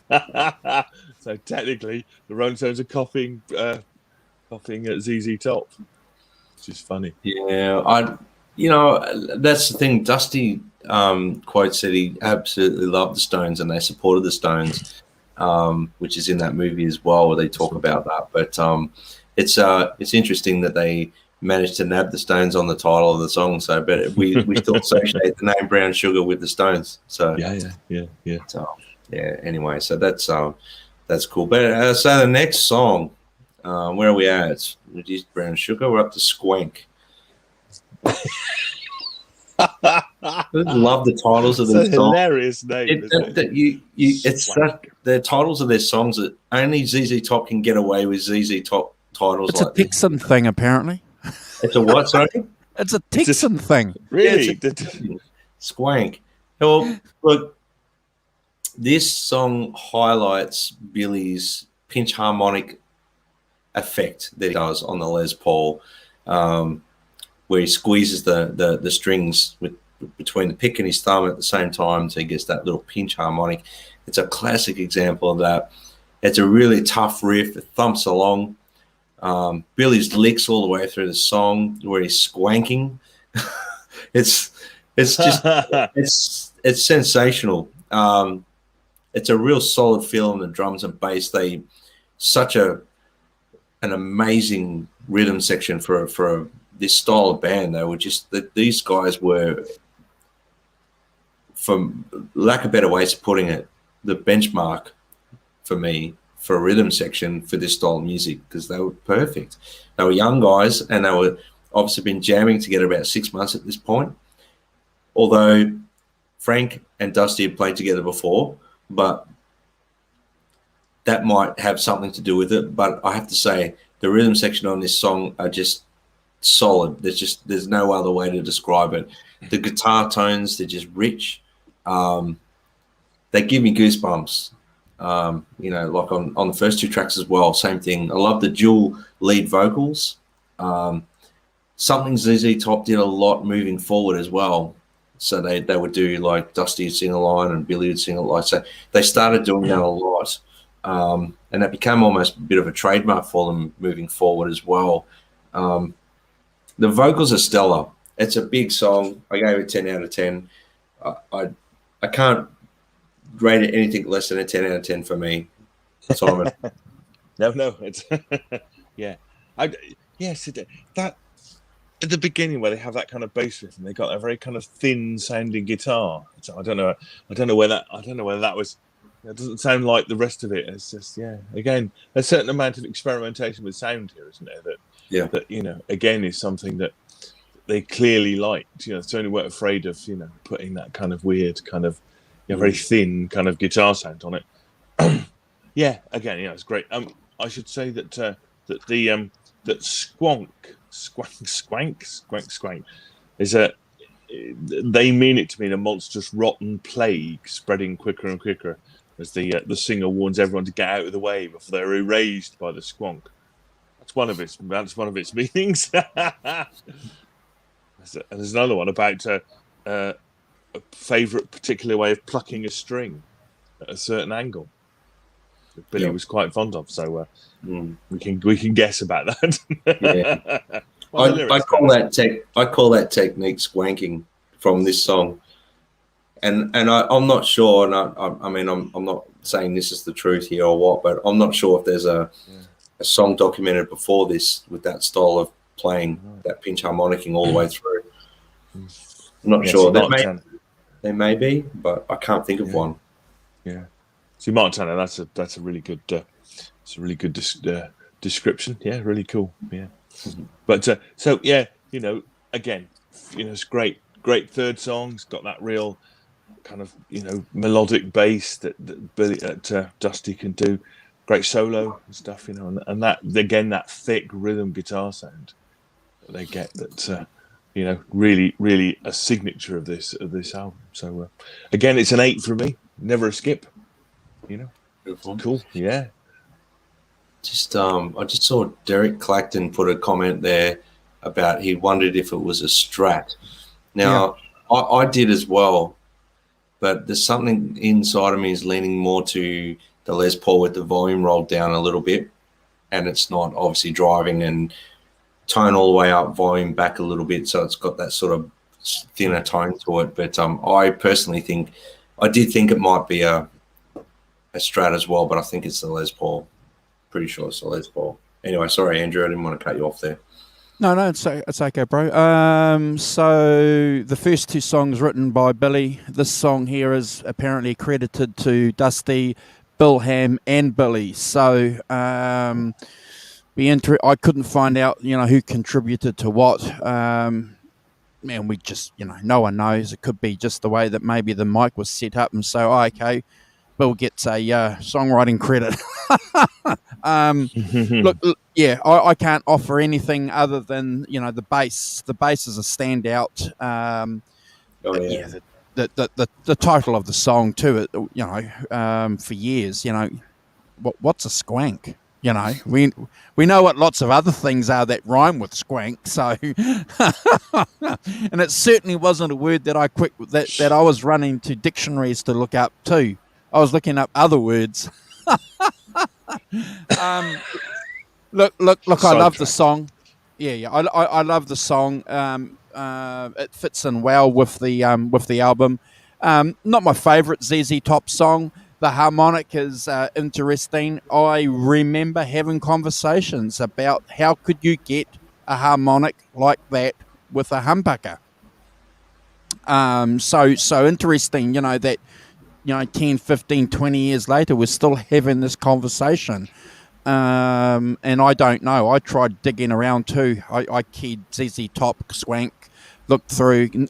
Nobody could offer other than maybe conversations about it being a Strat. So who knows what they had lying around in that studio? They obviously had on that first song we were talking about the slide maybe, or a pedal. So obviously they've got bits and pieces lying around, haven't they? Other items, other instruments. Could be a Strat. Could be. Yeah. 9 out of 10 for me. It's never a skip though. Yeah. Look, it could quite possibly be a Strat, but I was jamming along to it earlier today, and I was getting that tone out of my Les Paul with it, with the volume backed right off. So well, Derek's agreeing with you, so we'll go with Derek. He thinks you're right. Derek's the man. He's got a lot of detail. So I'm glad we all agree on that. And once we get through the ranking, I can demonstrate it a bit later if you want. How I sort of get that squanky tone, the squank. I call it the squank because I just associate pinch harmonics with ZZ Top because of that song. It's just Lagrange. It's all pinch harmonics on the string, back and forth on the string. That's exactly what we thought it was too, Lloyd. Yeah. There was something sexual about being a squank. Yes, but we're a family show, so we're going to keep it. That's so ZZ Top, though, isn't it? Yeah, so ZZ Top to have that kind of. The thing I like about the sexual innuendos with ZZ Top is they put them in there, but they left them a little bit to your imagination. They kind of left things to your imagination a little bit. So never explain, never apologize. So the next track. So you gave that at a 9, Andrew, was it? Yeah, 9, 9, bro. Cool. Yep. Excellent. Squank, Going Down to Mexico. Great song. I love how the intro comes in. Great vocals from Dusty. Yeah. The solo goes off on another journey. There's some throaty lead guitar tones, lots of Billy goodness. The Reverend Billy G's all over this one. Strong ending to the song. It's a great example of like what a 3-piece chemistry is, I think, in this song. And you listen to Dusty's vocal, and at times you could be mistaken if you thought it was Billy.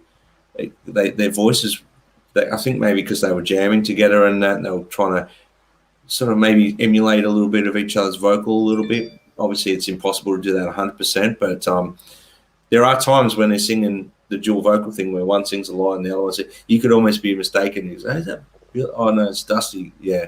So I gave this song a 9 out of 10, and great song. Just in context of the record so far, I gave it a 9. Yeah. Okay, it's got that blueprint ZZ Top riff at the beginning, hasn't it? And clearly, to me, Going Down to Mexico is a classic ZZ Top kind of tale, straight off. You're going, and if you're coming at it from my end, which is backwards, it kind of, you go, oh yeah, the whole thing kind of fits with what ZZ Top do. That's what ZZ Top do. They sing songs about going down to Mexico, and they've got that riff, and it's classic ZZ Top because that, but clearly if you're coming at the other way, this is the blueprint by which a lot of other songs come off the back of it, which I think is really interesting. It's it's I really like the lyrics on this as well. I think the lyrics have some quirky stuff in them, like later stuff, and so yeah, bit real story kind of going on there. I thought was really cool. Again, love the solo. You get the riff with the bass again, that kind of thing with the bass, so they play together a bit, and then they break out into proper solo, and off he goes, doing his Billy Gibbons thing. I've written down typical ZZ Top kind of groove to it. But so a 9 out of 10 for me. Great. as you say, it's that thing about, I'm going to use it, there's always a word for every album, isn't it? Maybe template is the word for this album, against which you can fit over ZZ Top, the rest of ZZ Top's, career, certainly of all the early stuff, for sure. Yeah. Andrew. Yeah, I think Derek's got an interesting comment in here, and we've made a reference on a couple of songs earlier, having that Beano Blues Breakers vibe. So I agree. That Clapton-esque kind of things going on here, isn't there? And Cream, I'm not going to argue with you. In fact, I think that's probably nailing it on the head. It's Cream inspired, and just goes to show, again, how inspirational and inspiring that band was for a lot of artists or a lot of guitar players, and Billy talks about it often, doesn't he, himself, his relationship to a lot of these guys and how they motivated him to be, a guitar player and develop his tone. We all associate the Brown sound with Eddie Van Halen. We know what that means, and we have this idea. When I hear this album, I hear a Brown sound too. This is ZZ Top's Brown sound. This is organic. This is real. There's authenticity, and I love it. And this song is a reflection of that whole theme with the album. Interesting, again, Derek saying that it's his top track on the album. I'm not going to argue with you, but I'm giving it a 9 out of 10. And never a skip. Never a skip. So, do you think that, is there a line from this to Van Halen, to that early Brown sound thing? Do you think? Well, why not? He was influenced by you guys have Billy talked Gibbons. a bit about about that Billy Gibbons influence in certain songs, weren't you? Like Van Halen too. There's one song that's you talked about being. See, I was paying attention. I did watch. That you did talk about that, didn't you? One of the songs on Van Halen 2 has that kind of Billy Gibbons ZZ Top thing going on. So I've not heard many people kind of talk about that really. I mean, around in the Van Halen circles, you've got that. So that's interesting. That you get that, as you say, that very kind of thick Brown sound. Yeah. Cool. Yeah, well, I'm glad we were sort of on par with that one by the sounds of it. We're all 9s on that one. And even Brian agrees with us. So you heard it here, folks. Yeah, well, Brian Spalding. Well, it's through Clapton. Yeah, which is clearly one of Eddie's heroes and stuff. Through Clapton, I didn't realise that there was that kind of that kind of loop into this first ZZ Top album. It's interesting. Yeah. Yeah, I mean, Ed was, they used to do ZZ Top songs in their early days. Yeah, and they were good at them. They did their own versions of them, which were great, and they obviously, that tone and that shuffle thing was a big part of the early days for them. So, they repeated it a few times, but Boogie Woogie Enchilada. Nelson. 10 out of 10. Love it. That's awesome. So we're up to the last song on the first side. The last song called Old Man. Yes. I'm here. Not you, Andrew. Not you, oh, mate. Sorry. Oh, okay. Sorry. You're not old, mate. You're not old. Oh, thank you. You can stay on. As old as me. Yeah. Get the right old man, will you? Yeah.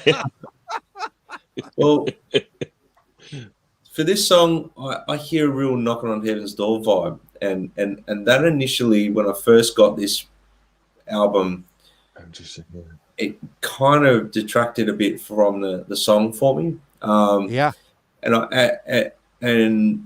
initially, it was a potential skip for me, this song, but the older I get, the more I listen to it, the more I love it.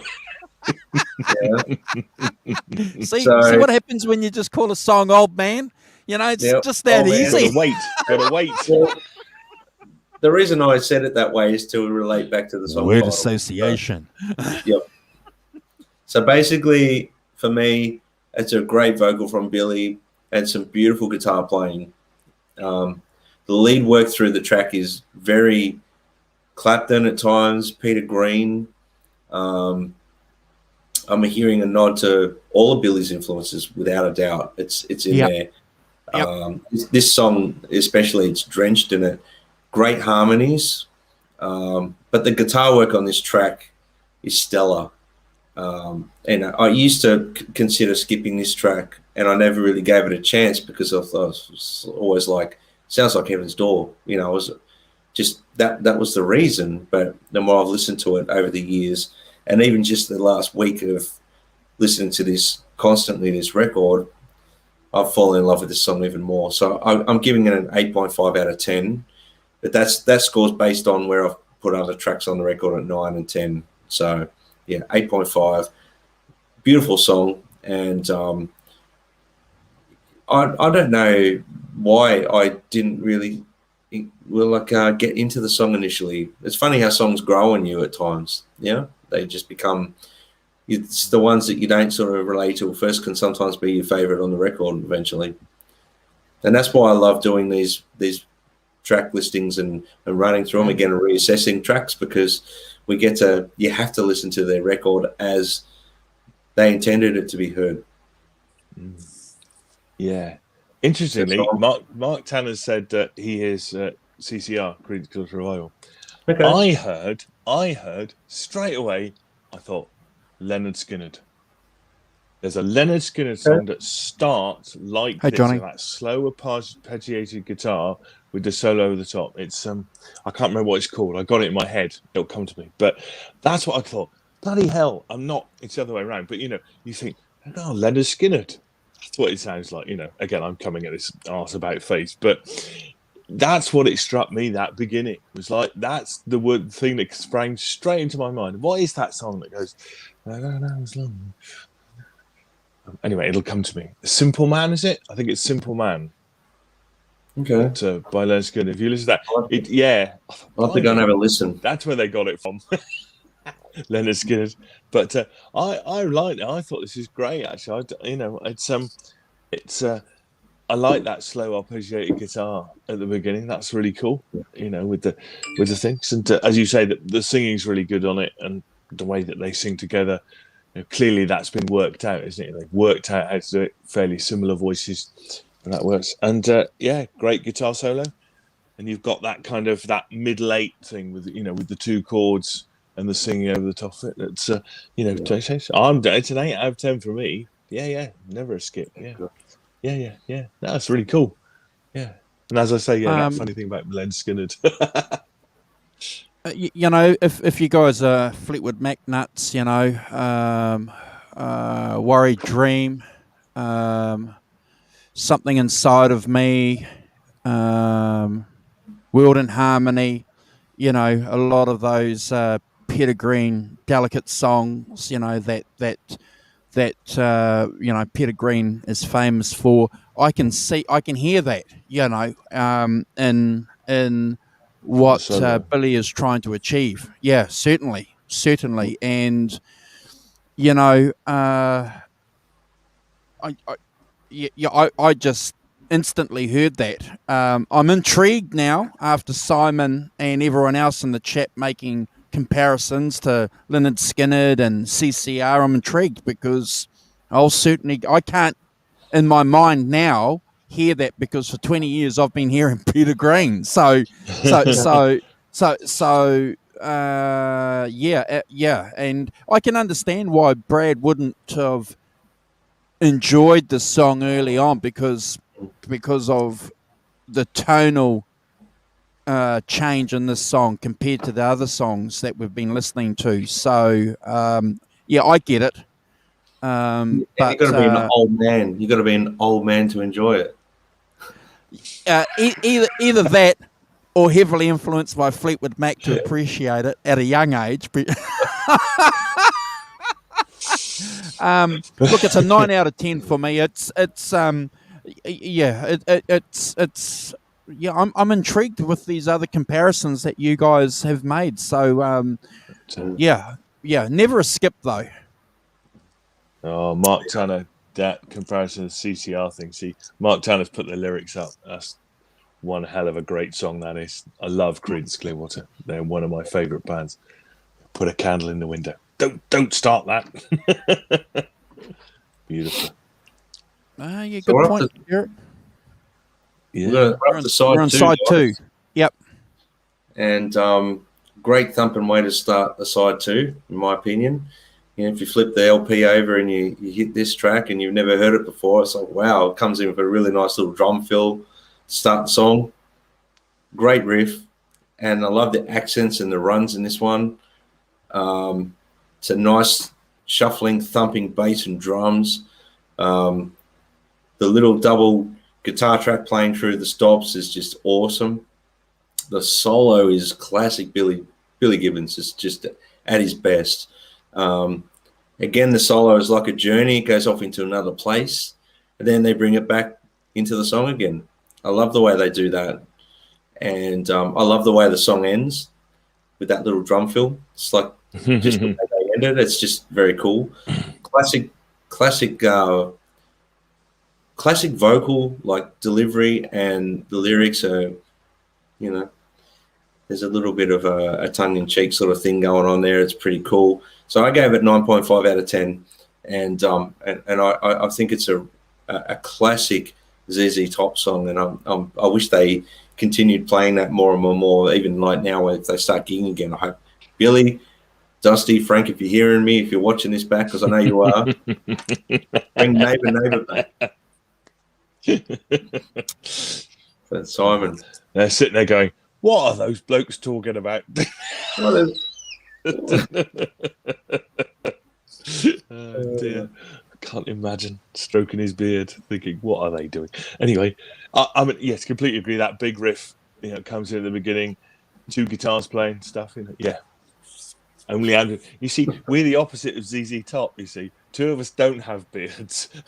None of us are called Frank Beard, and Andrew's got a beard. And none of us are from Texas. But he's not called Frank Beard, you see. None of us are, yeah, clearly none of us are from Texas. Oh, dear. So, again, I like that kind of vocals, and then the way he plays, he does the answering lead guitar bits, you know, with the vocals. I think that's really good. And as you say, great feel in the solo. Classic Billy Gibbons. You know, it's all about the feel. It's all about, you know, it's not about how many million notes can I play. Even then, it's about the feel. It's about, you know, what can I get out of one note more than I can get out of 10 kind of thing.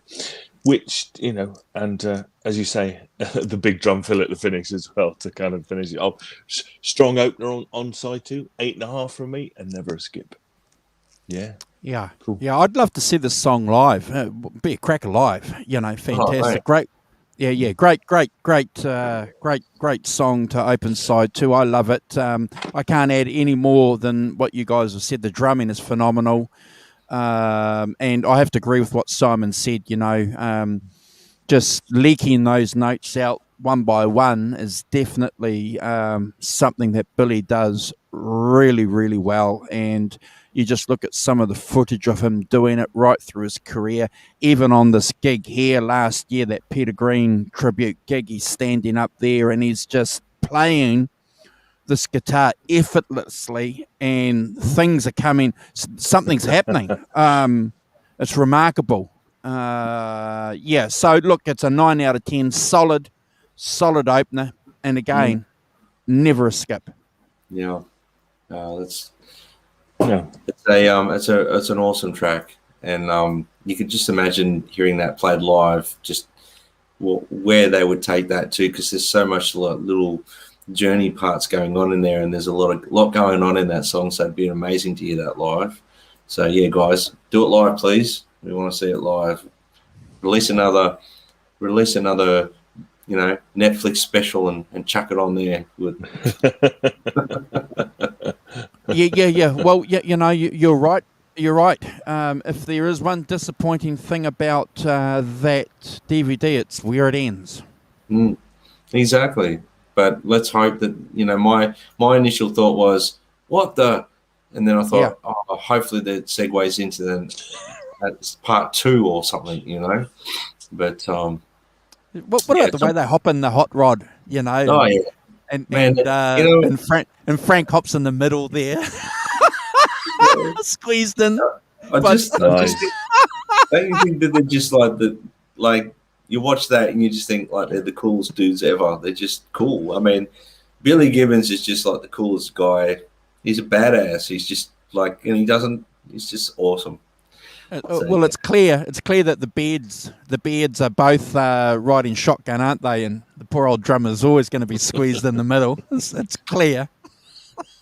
We're all good drummers should be. Duck. Normally we pick on bass players here, but now it's drummers. Ooh, okay, Yeah. All right, so we're up to what's the next track? We're up to Certified Blues. All right, Certified Blues. Sorry, before you go there, Brad, Johnny Beans put that he knows Forgery's nephew, which is so I'm in a Creedence Clearwater Revival tribute band. My name's John Forgery.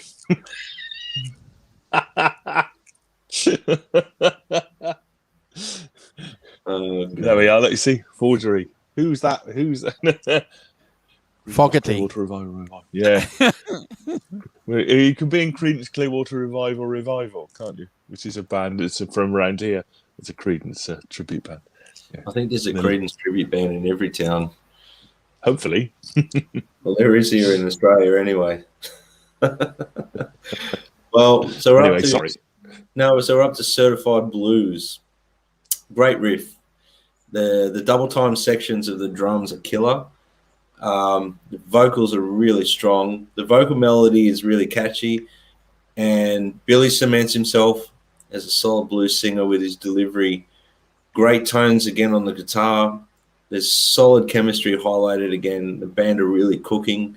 The solo is beautiful. Great Les Paul tones. This album, it just drips throaty Les Paul tones to me. It's just amazing. There's some awesome little breakdowns in the song after the solo. The song itself has become one of my favorites on the record. Yeah, and I gave it a 10 out of 10. I absolutely love it. The guitar playing is amazing on the whole record, but I just love his playing on this, the tone on this song as well. You know, there's a slight variation of tone on each track. They're all, you know, sort of in the ballpark, but they've picked different settings with the amps for each song.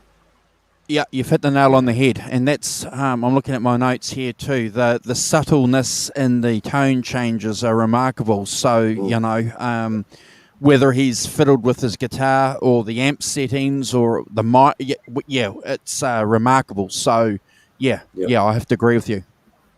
Yeah. So me too. Yeah, it's got a classic riff to start with, as you know, as we point out again.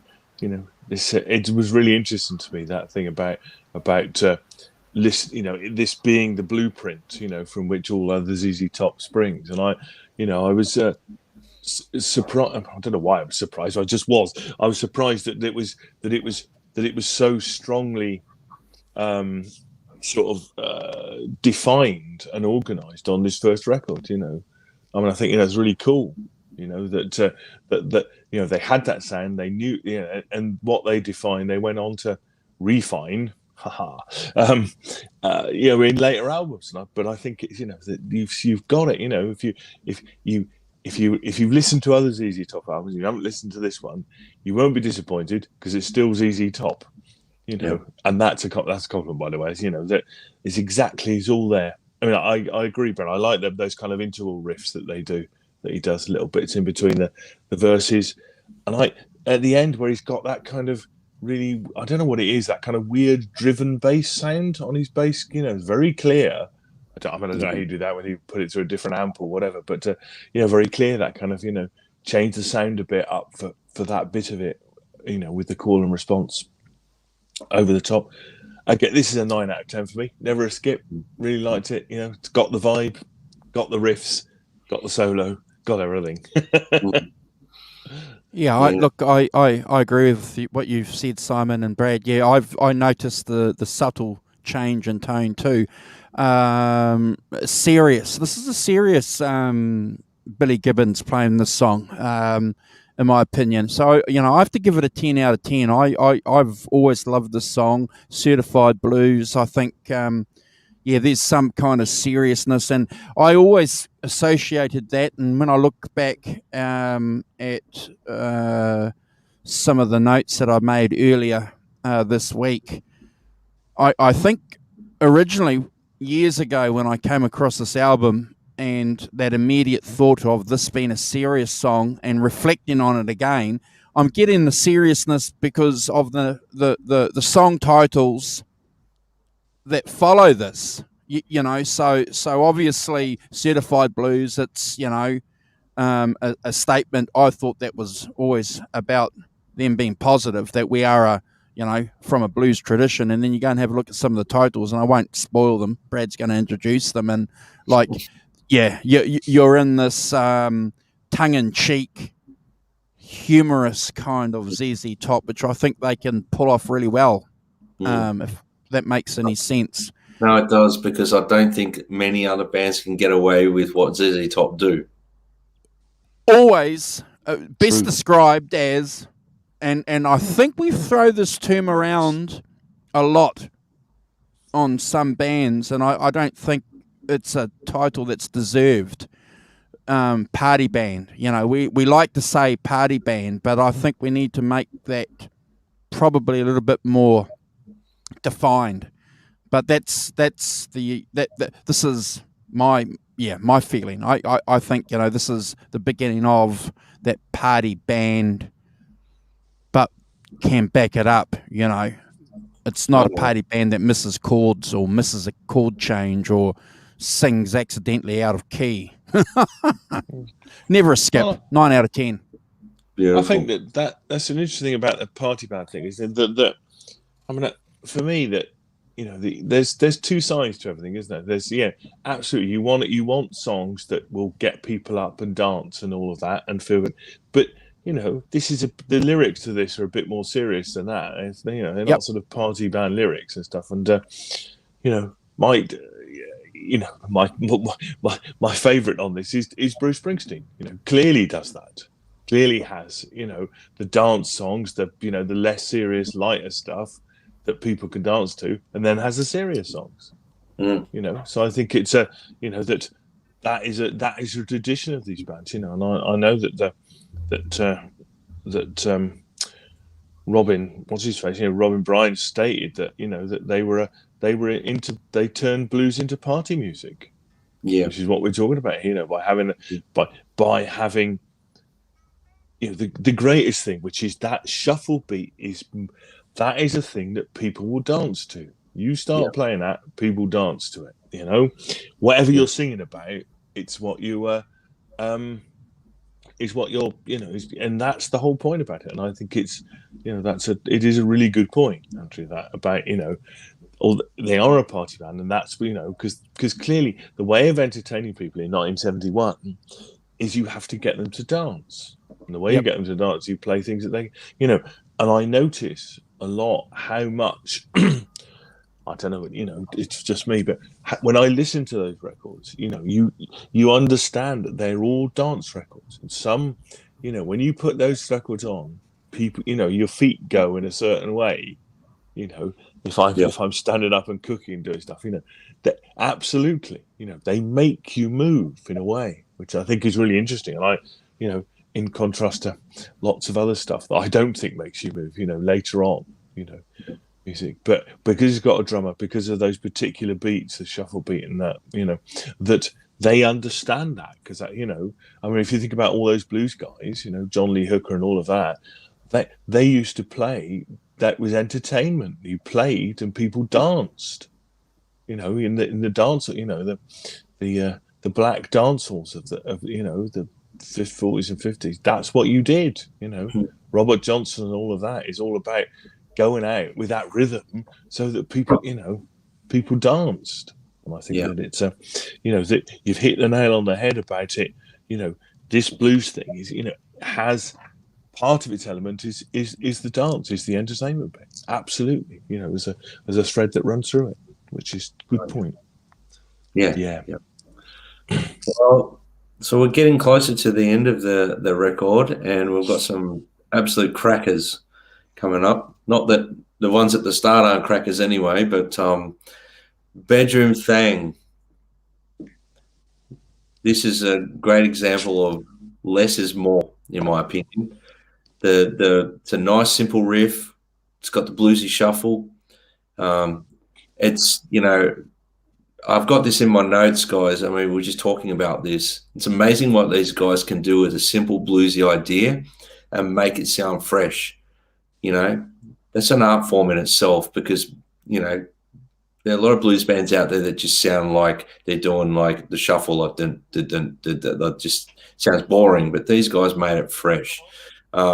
This song is a perfect example of that. Frank's drumming, Dusty's bass playing, and Billy's guitar playing, they're equally highlighted on this track. Vocally, Billy sets himself aside from the others at the time, in my opinion. Obviously, I think ZZ Top are like the coolest three-piece around, and Billy Gibbons is like the baddest guy to sling a Les Paul. But this track itself, 10 out of 10 for me. I can't rate it anything else. I'd never skip it. It's just a masterpiece of a song. It's tongue-in-cheek. It's got everything in it that you need, and that guitar tone on this song as well. It's slightly changed from the other songs as well, but it's still that gritty Les Paul Marshall tone. But they've changed it a little bit. It must have been a miking technique, or the gain, or the tone have changed around a little bit. But obviously, guys, we know this was done in a 3-day period too. You take that into account every time you listen to these songs. This wasn't done over 2 weeks or 2 months or 6 months or a year. This was done over 3 days. Anyway, yeah. Well, it sounds great. Yeah, I couldn't agree more. It's got a classic kind of blues opening to it. It goes into that kind of slow kind of thing, and great singing. I think the interesting part to me was in the you've got those 2 guitars in the solo, one playing the chords that's quite loud, and then you've got that kind of solo that's kind of back. And you think, you just do it the other way. I mean, it's interesting. It makes an interesting sound for you, because you do, because the classic thing with the soloist, push it up the front kind of thing. Don't necessarily do that, and they do it in there later, but they turn it up later and change it around. But thought that was a bit sort of odd, really, an odd way of mixing it. I don't know what they thought think process, but I like twin guitar breaks towards the end as well. It's really good. Again, as you say, Brad, it's about the sound, isn't it? About the sound and about the feel, and and that kind of, they do that better than anybody. And so a 9 out of 10 from me. Never a skip. Absolutely not. It's great. It's a strong second side, this, isn't it? Interesting. Yeah. Andrew. Yeah, look, it was a toss-up between this and Brown Sugar as far as the standout songs for me on this album. It's always good to try and find or identify one song, on an album, and it's always good to say that you can't. There's so many albums that we like that we can say that every single song's a masterpiece. Brown Sugar or Layla.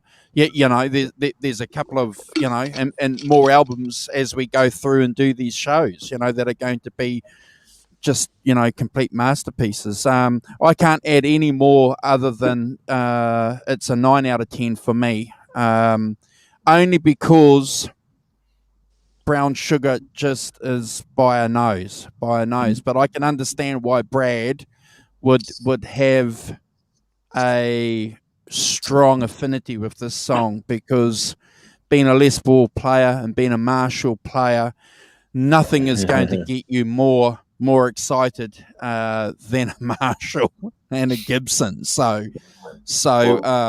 yeah, that's exactly right, Andrew. Like that's kind of in my DNA, the Les Paul Marshall thing. It's kind of there. I love Strats. I love other guitars. I've got a Music Man now. I love that too. But I still keep going back to that damn Les Paul and Marshall. it's just what I. Well, it's one of those DNA sounds, isn't it? It absolutely is one of those DNA sounds. I will echo. I will echo what you said though, bro, at the start of this song. That yes, we got to remember it's only a 3-day period, so the double, guitar. Again, it's there's no mucking around. There's no drugs. There's no boozing. There's some barbecue. There's definitely some barbecue going on. But serious work by a band that were determined to do something, and that's why they called it ZZ Top's first album, didn't they? Because this wasn't going to be the last. So they wanted people to know that it was going to be, there was more to come. Like this is it. This is the first bit, baby. More to come. But so we're up to. What are we up to? I've lost track now because we're up to just got back from babies. Just got back from babies. Wow, what a song! What a song! What a vibe! Billy sets the tone at the start of the song where he says, "Would you douse that light?" You can imagine. You listen to this with headphones. Listen to this with headphones. Just put it on. Or in a dark room, darken your room through a big sound system and let the music breathe. Hear the notes. Hear what he's playing. He's just so finessed. There's like goosebumps just talking about it. It's it's a phenomenal track. So this is the notes I put. You can hear pain and heartbreak in Billy's guitar playing. Whether it's a situation he's gone through or he's just channeling that, you can feel that in his playing. You can hear his delivery vocally is the same. The drums and bass are thumping. Down and dirty blues. That's what I'll put here. It's just down and dirty blues. I love the stabbing guitars in the verses. The gun, gun, gun, gun, those sort of stabbing. Yeah. And then the tone of the guitar is just, oh man, that gets me excited, guys. That gets me excited. So, the guitars in the verses with the lead guitar parts interwoven between them, and his vocal melody. So he's actually really thought about this, not just playing. He's just actually thought about what to put to interweave it all together in true blues tradition. But he's done it so well. I love how the song opens up in the guitar solo. The hi-hats and the bass fills are fantastic during the solo. If you have a listen, he goes to the right and he's like, the bass fills like they just open up. The song goes on another journey. The solo is phenomenal. Then obviously it's straight back in, comes back down, and they had the dynamic just brings straight back down into that locked in zone, which they were phenomenal doing. Then they got into that downright dirty sort of last verse again, and then the outro solo opened up again in the same manner as the main solo. And I personally want to believe this was all done in one take. It has that vibe to me. I don't want to think that this was overdone, like redo. I just want to believe it was done in one or two takes. And, I'd love to cover this song in a blues band one day. In my career as a musician, I would love to do that. You'd need two guitar players to do the two parts like properly and stuff like that. But this song, for me, I used to love it. I love it even more. The last week I've fallen in love with this song again. I gave it 20 out of 10. I can't make more than that again. Yeah. Just that light, Yeah. Yes, absolutely. Yeah. It's I agree, but I picked out the same stuff as you about that chugging, choppy backing, and then him playing the lead over the top of it. There's interesting, and that kind of passionate feeling solo, absolutely, great feel, from Gibbons, which is what he does. That's what he goes for, doesn't he? And it's interesting to see it so well rounded so early in their career. I've said this a lot on this record, and I think that it's true. I also like the fact that are very good about. Dusty will put in a run when the guitar's not doing very much. You know, there's Yeah. very much not getting. You know, they're not playing. You know, they play round each other. You know, and then the guitar won't do it, and then he'll put in something quite busy, and then as soon as Billy starts, he'll go back to keeping the beat, which is it's a little thing, but cool. You know, absolutely. Understanding and listening to what the other person is doing and understanding what your role is, and you circle around it and stuff. So that's really cool. So I think that this is a 9 out of 10 for me. Never a skip. You know, it's great. You know, as I say, classic ZZ Top. If you could say that about their first record. I agree with what Derek has said here. You know, it's got Danny Kerwin vibes. Just listen to that intro. Just listen to the intro by itself and get blown away. You can just put that on a loop, that intro. I I have to agree with you, Brad. I think it's a phenomenal song. Could easily be again a contender for a standout. But again, I'm sorry to keep harping on about that Fleetwood Mac influence, and good to see that Derek is picking up on it. But certainly Danny Kerwin, there's some Danny Kerwin vibes going on there. So, not only Peter Green, Billy Gibbons has been listening to both the guitarists, and everyone else in between. British blues never sound, a skip. isn't it? Yeah, it's phenomenal, Simon. It's never a skip. The intro is one of the best ever. Love it. Yeah. 20 out of 10. Yeah, it is really interesting, that kind of the influence of those British blues bands. I mean, Cream, Fleetwood Mac. Huge. You hear it. Even Led Zeppelin. You hear it in the sound of this record, don't you? Huge. Which is really interesting. That's look, like I said, this record's one of my all-time favorite debut records from a band, and there's a reason behind it, because there's so much purity, authentic sort of vibes going on. There's a natural sort of energy going on, and chemistry's there. You can tell they're fresh. They're cooking. They want to set the world on fire, and you can hear it in the songs. You can hear it in the performance, and like we said before, the younger guys, they're starting their careers here as a band, and it's unbelievable that in 3 days they come up with this. In my opinion, that's just, I think that's unbelievable, and I've said it a few times now, but the reason I've said it is because that itself is something that in this day and age, that doesn't happen anymore. That doesn't happen, So that leads us to the last track on the closing track on the album, and Backdoor Love Affair. So bit of tongue in cheek in this one, like some of the other songs. Very cool intro.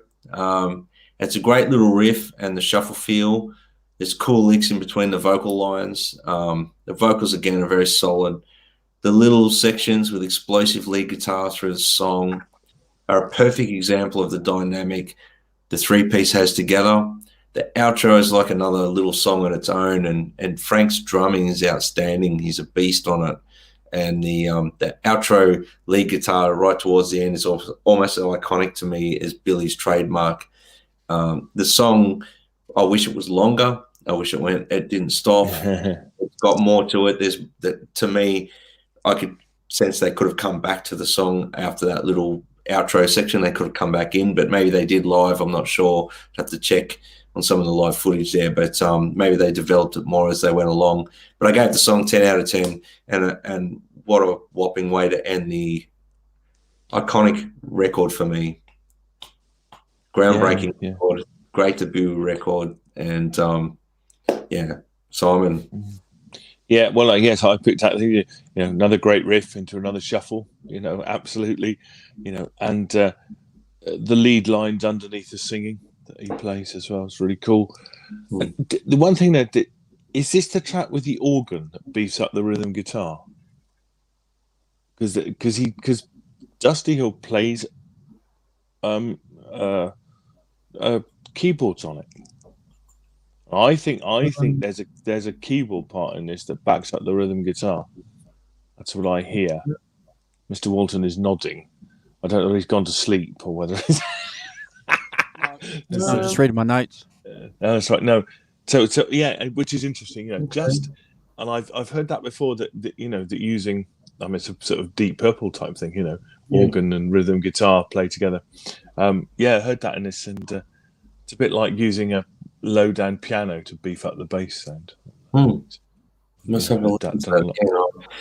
I'm so blown away by what Frank's doing on the drums there. Maybe I'll have a look at that.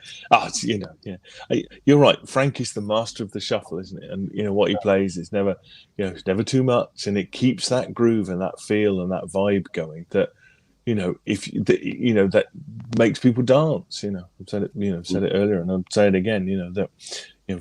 Clearly for ZZ Top, that's really important to them. Yeah. That people will get up, people will dance, people will, get their shoes, got their shoe shuffle going, and absolutely. So this is a 9 out of 10 for me. Never a skip. Fine ender to a fine record. And as I say, for me, I was surprised about, as I say, how defined the template is of ZZ Top and this first record, that they go on and take on, into their other, the future records and stuff. So really cool. Yeah. Well, Andrew, I've listened to the live album on the live song on Fandango for just as long as I've listened. For as long as I've listened to this, and Jeepers. I don't know what to say about this song other than gosh. I don't know if Brown Sugar's. I don't know if Brown Sugar's my number. I've just changed my mind now. I can't. Jeepers. I think the song is phenomenal. The live versions that you can go and listen to and see on YouTube are well worth checking out. There's a couple of comments put in the chat where Billy is jamming with Daryl Hall. John. Yeah. Daryl Hall. Daryl's house. Yeah. So that came out about 7 or 8 years ago. Check that out. The coolness just oozes off this cat. I just and I've saved my last comments because I always like to talk about the bass players and the drummers. Always love to talk about them because that's always an important part of an album, isn't it? Because without the rhythm section, without having that solid bass going through, you're not going to get anything of substance. And all credit to the rhythm section because they certainly know who the boss is in this band, and they're very happy and they know exactly what they're doing. So that's unique to get that sorted out right from the word go. Top hats to the producer, because the producer is listed as a songwriter on 3 songs on this side. So,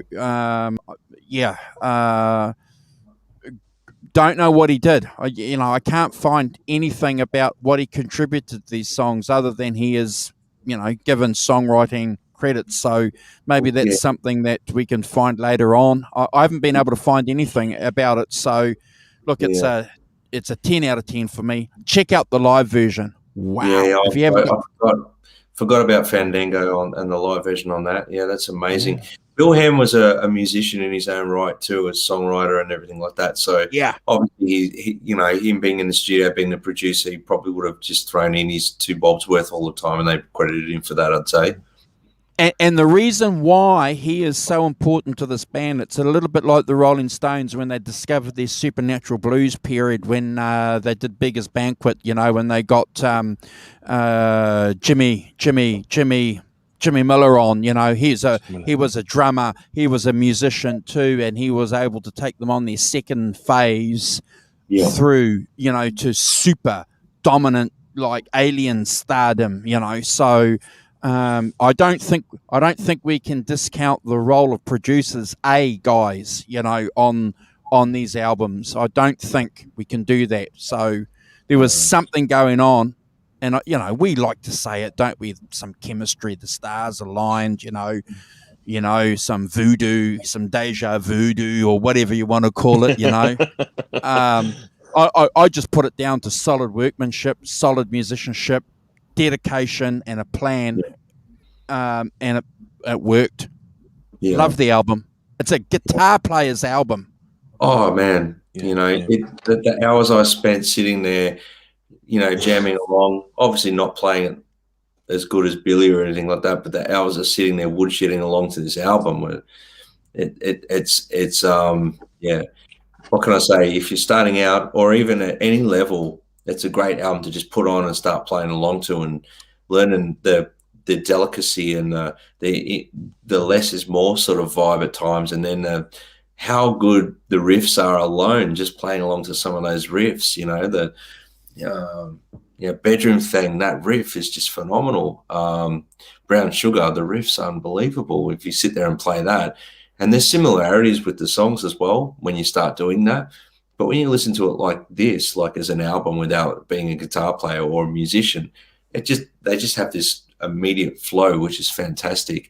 But yeah, you're right. Bill Ham was a big part of the production, obviously, because they were young guys. He's had experience, but he eventually took them from being that little band and made them big once he got them signed to Warner. And then that was where their career sort of took off again as a MTV global success. So that in itself, it was a massive part of the ZZ Top sort of. We've got to give him credit where credit's due. But how good in that Netflix documentary is hearing from the engineers, like the guys who run the studio and that too, and their take on it as well. So that's a great. I mean, that's gold that they can actually come on there and they actually remember what the hell that went on in the studio at the time, and they've obviously got it locked in their brain because it was because you've got to think about how many bands a year that are they recording, how many things do they remember, how much are they going to remember. So they obviously knew it was something special, so they've remembered it. So yeah, but that's anyway, the whole record. Thank you guys for letting me pick a ZZ Top record. It's not British blues, but it all has those roots, and it's been a little bit of self-indulgence. Spinning Wheels of Doom, come back. Honestly, A little bit of self-indulgence in this record. We'll be back. So there we are. I've returned after a short detour through the Spinning Wheels of Doom. So thanks, guys, for letting me pick one anyway. No, well, it's been really cool. It's been really educational for me. I've really enjoyed going into this, and as we jokingly said, this is the British blues show, but clearly that thread of those British bands feeding into this, in terms of the sound, in terms of the equipment, in terms of what Billy Gibbons is playing and stuff is really interesting. I think it's a really strong line from Cream and Fleetwood Mac and those other bands over to this this record, with the sprinkling of one of the things that Billy Ham was their manager, all the way through until he died, wasn't he? I mean, clearly there wasn't really any falling out, and he clearly didn't run off with all the money, and they clearly had a pretty reasonable deal from the get-go. Both with him and a good relationship with him, and that endured. Well, how many managers are going to let their band guys go and be baggage handlers at airports? Not too many managers are going to do that, are they? That is funny. No, absolutely. Yeah. But it's I think clearly. They did good for each other, which is not it's not that common in the rock and roll business, is it? It's kind of thing. So hats off to Mr. Ham. Yeah. Thank you, Teresa. All right, guys. Well, next week we've got a slight deviation. Rather than go through and do a whole album, and we try to keep our Well, it looks like we've. Is it me or him? The end of the show, and he's just fading off on us. Yes, the internet's just going to show a little bit topical in this album and DVD or live stream came out. Okay, Andrew. I don't know if you're. I don't know if you can. Andrew's off, and we're not. I don't know if you can hear us, Andrew, but start again. You're frozen. Oh, look, I've got spinning wheel. Have you got spinning wheel? I've got a spinning wheel of doom for Mr. Walton. I've just sent him a message. He'll come back in a minute. I've just sent him a message saying he's frozen. So, okay, guys. Well, I don't know what's happening. They're both frozen. Both my co-hosts are frozen. So Andrew's keeping us in suspense. Derek, yes, and Simon has just frozen as well. So it looks like the spinning wheel is back. Tell jokes about him. All right, yeah, okay. We'll see. Andrew's secretly he's secretly getting himself ready for a ZZ Top tribute band in New Zealand. So that's the little secret of Andrew, and he's obviously going to be playing the part of Billy Gibbons. Yep. So that's I don't know if Andrew's going to kill me now for getting that one out there, but yes. And Simon, well, Simon's going to jump on a plane. He's going to fly over to NZ, and he's going to play rhythm guitar or bass. I'm not sure what's happening there. Those guys have sorted that out. So, guys, while they're in a frozen mode, what do you guys think of the first record? I mean, I'll have to go back and read a lot of these comments because I've been busy hosting this show. So keep talking, Brad. Yeah, all right. Well, I'll keep going. Hey, listen, this is a perfect opportunity for me, right, to own this show. So while those guys are spinning wheels of doom and death and all that stuff, I might go over a couple of techniques that Billy does on the guitar. Would you guys like that? Maybe just give me an answer in the chat there. Go through a couple of techniques and things like that Billy does. I will anyway.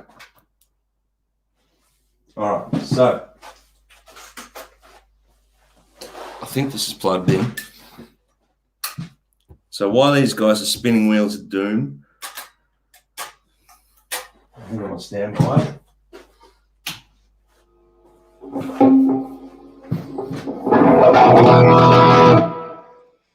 right. So I don't know if these guys are still spinning wheels of doom, but I'll just quickly go over a couple of things. Oh, Andrew's back.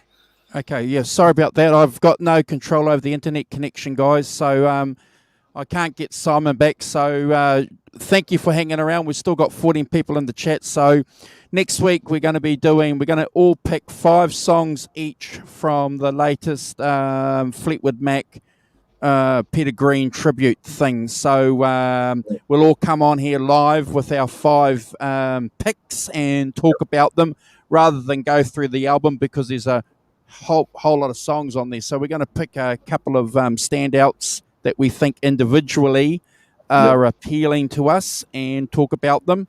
So if you guys haven't checked that out, that's available on Spotify. So go through and check it out. And well worth it. I can't get Simon back on here. So have you got a tone tip, bro? Well, while you guys were both spinning wheel, I was solo, so I had to think of something on the fly, mate. So I was going to quickly go over just a couple little things. Cool. I'll make it up on the spot. So let's do a tone tip. If you've got I think the producer's in my ear. He wants to put something on before I do it. Yeah. Unfortunately, it's what happens, unfortunately, guys, with the internet connection sometimes. Now it's time for Brad's Tech and Tone Tips.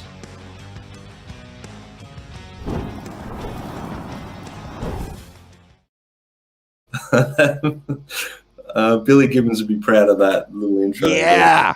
Oh yeah. So just give me a yeah, man, if you can hear this, Andrew. All right. Yeah, man. Hey, we're back. I can Hey, hear that. he's back.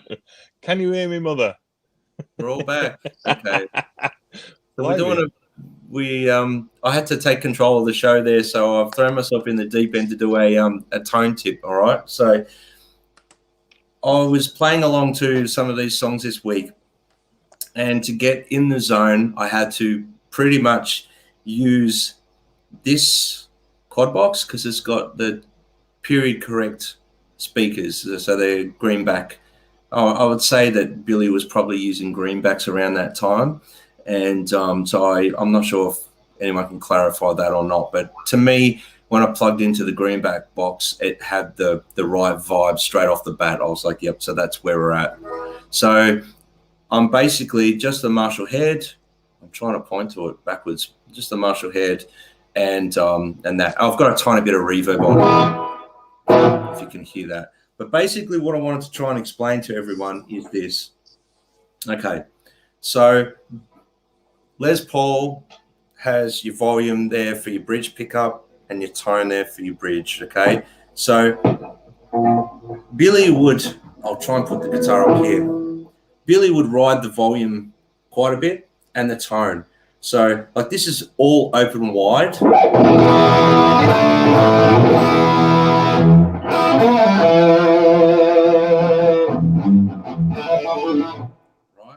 So if I back that volume off a little bit, this is how I think he actually did it. So he turned that volume down.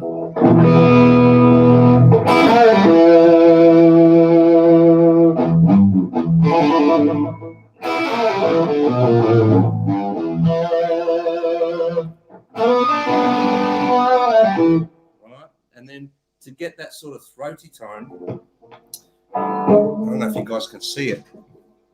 There's there's a dial there that starts on 10. Yeah.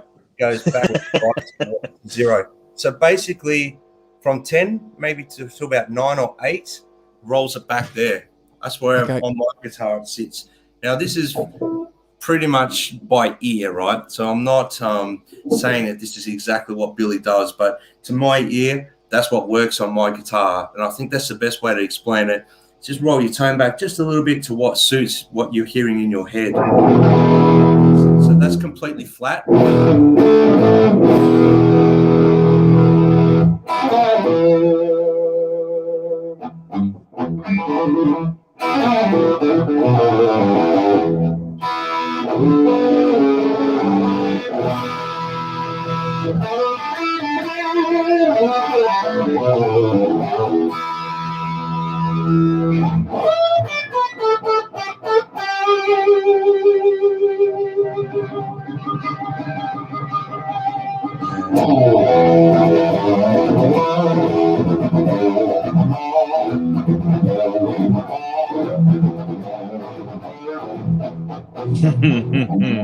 Yeah, man.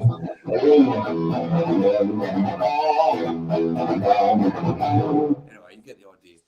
So that's with the tone roll back there a little bit to about.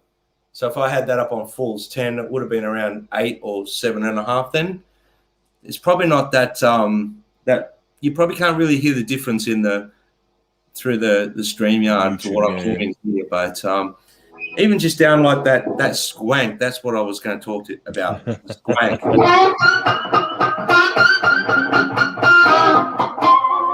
Okay, so again, actually, what I might do is just pull this down a bit. So the squank, this is what we spoke about. So, so I think it's in C. So his rhythm tone is pretty thick, but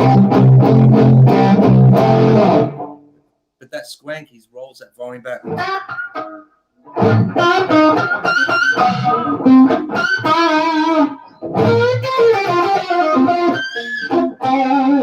Pretty sure it's like that. So that's what I mean. It thins out quite a bit, and that was the tone rolled back a little bit. So I'll turn it up.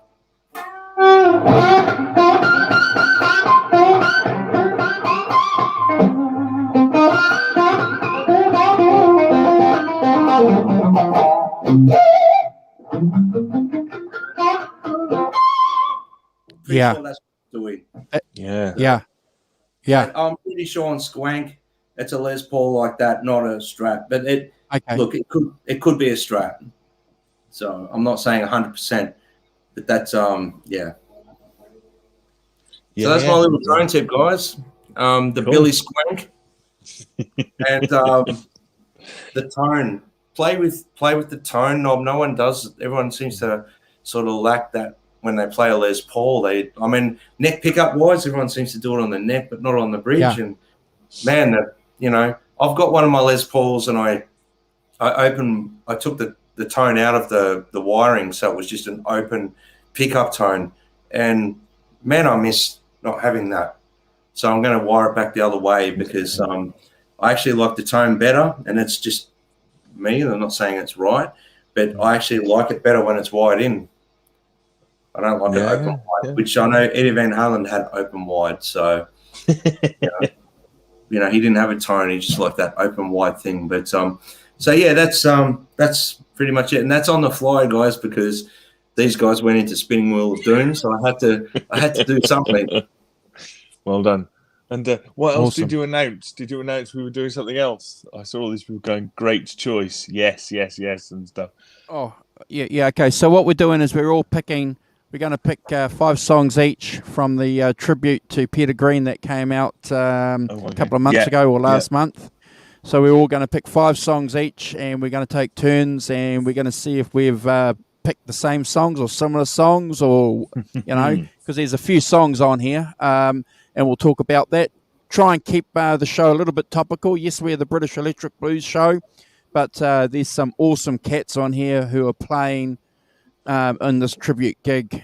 Ultimate guitar, including one Mr. Billy Gibbons. The Reverend. Yeah.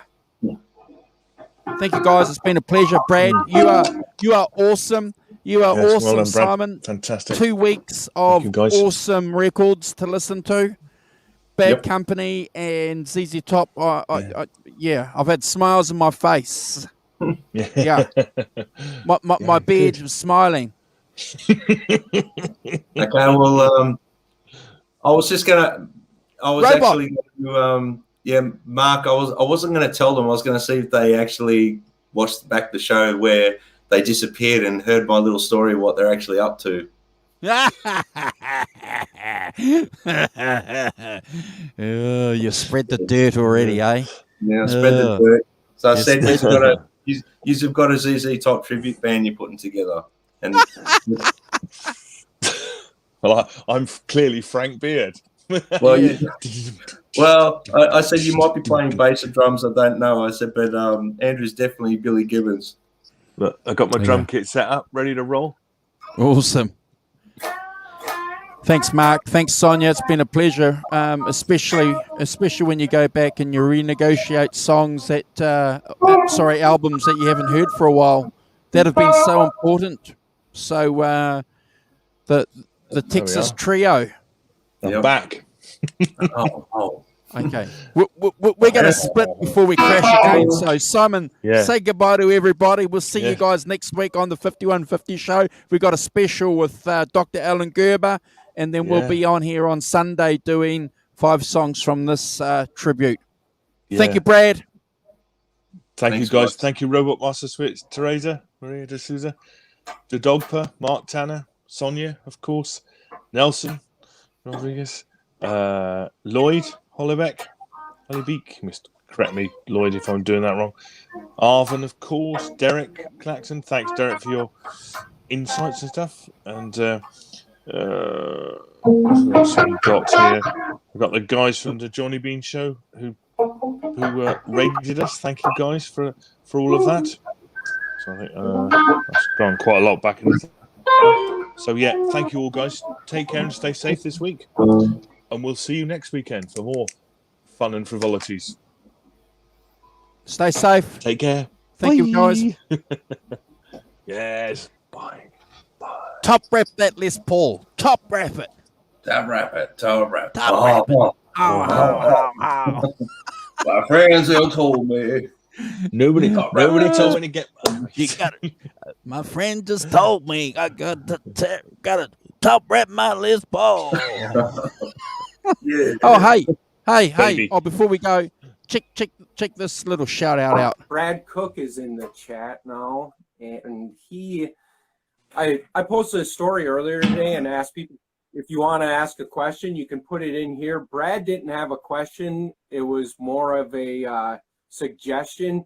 He said you need to collaborate with somebody from Australia. Okay. Yes, please.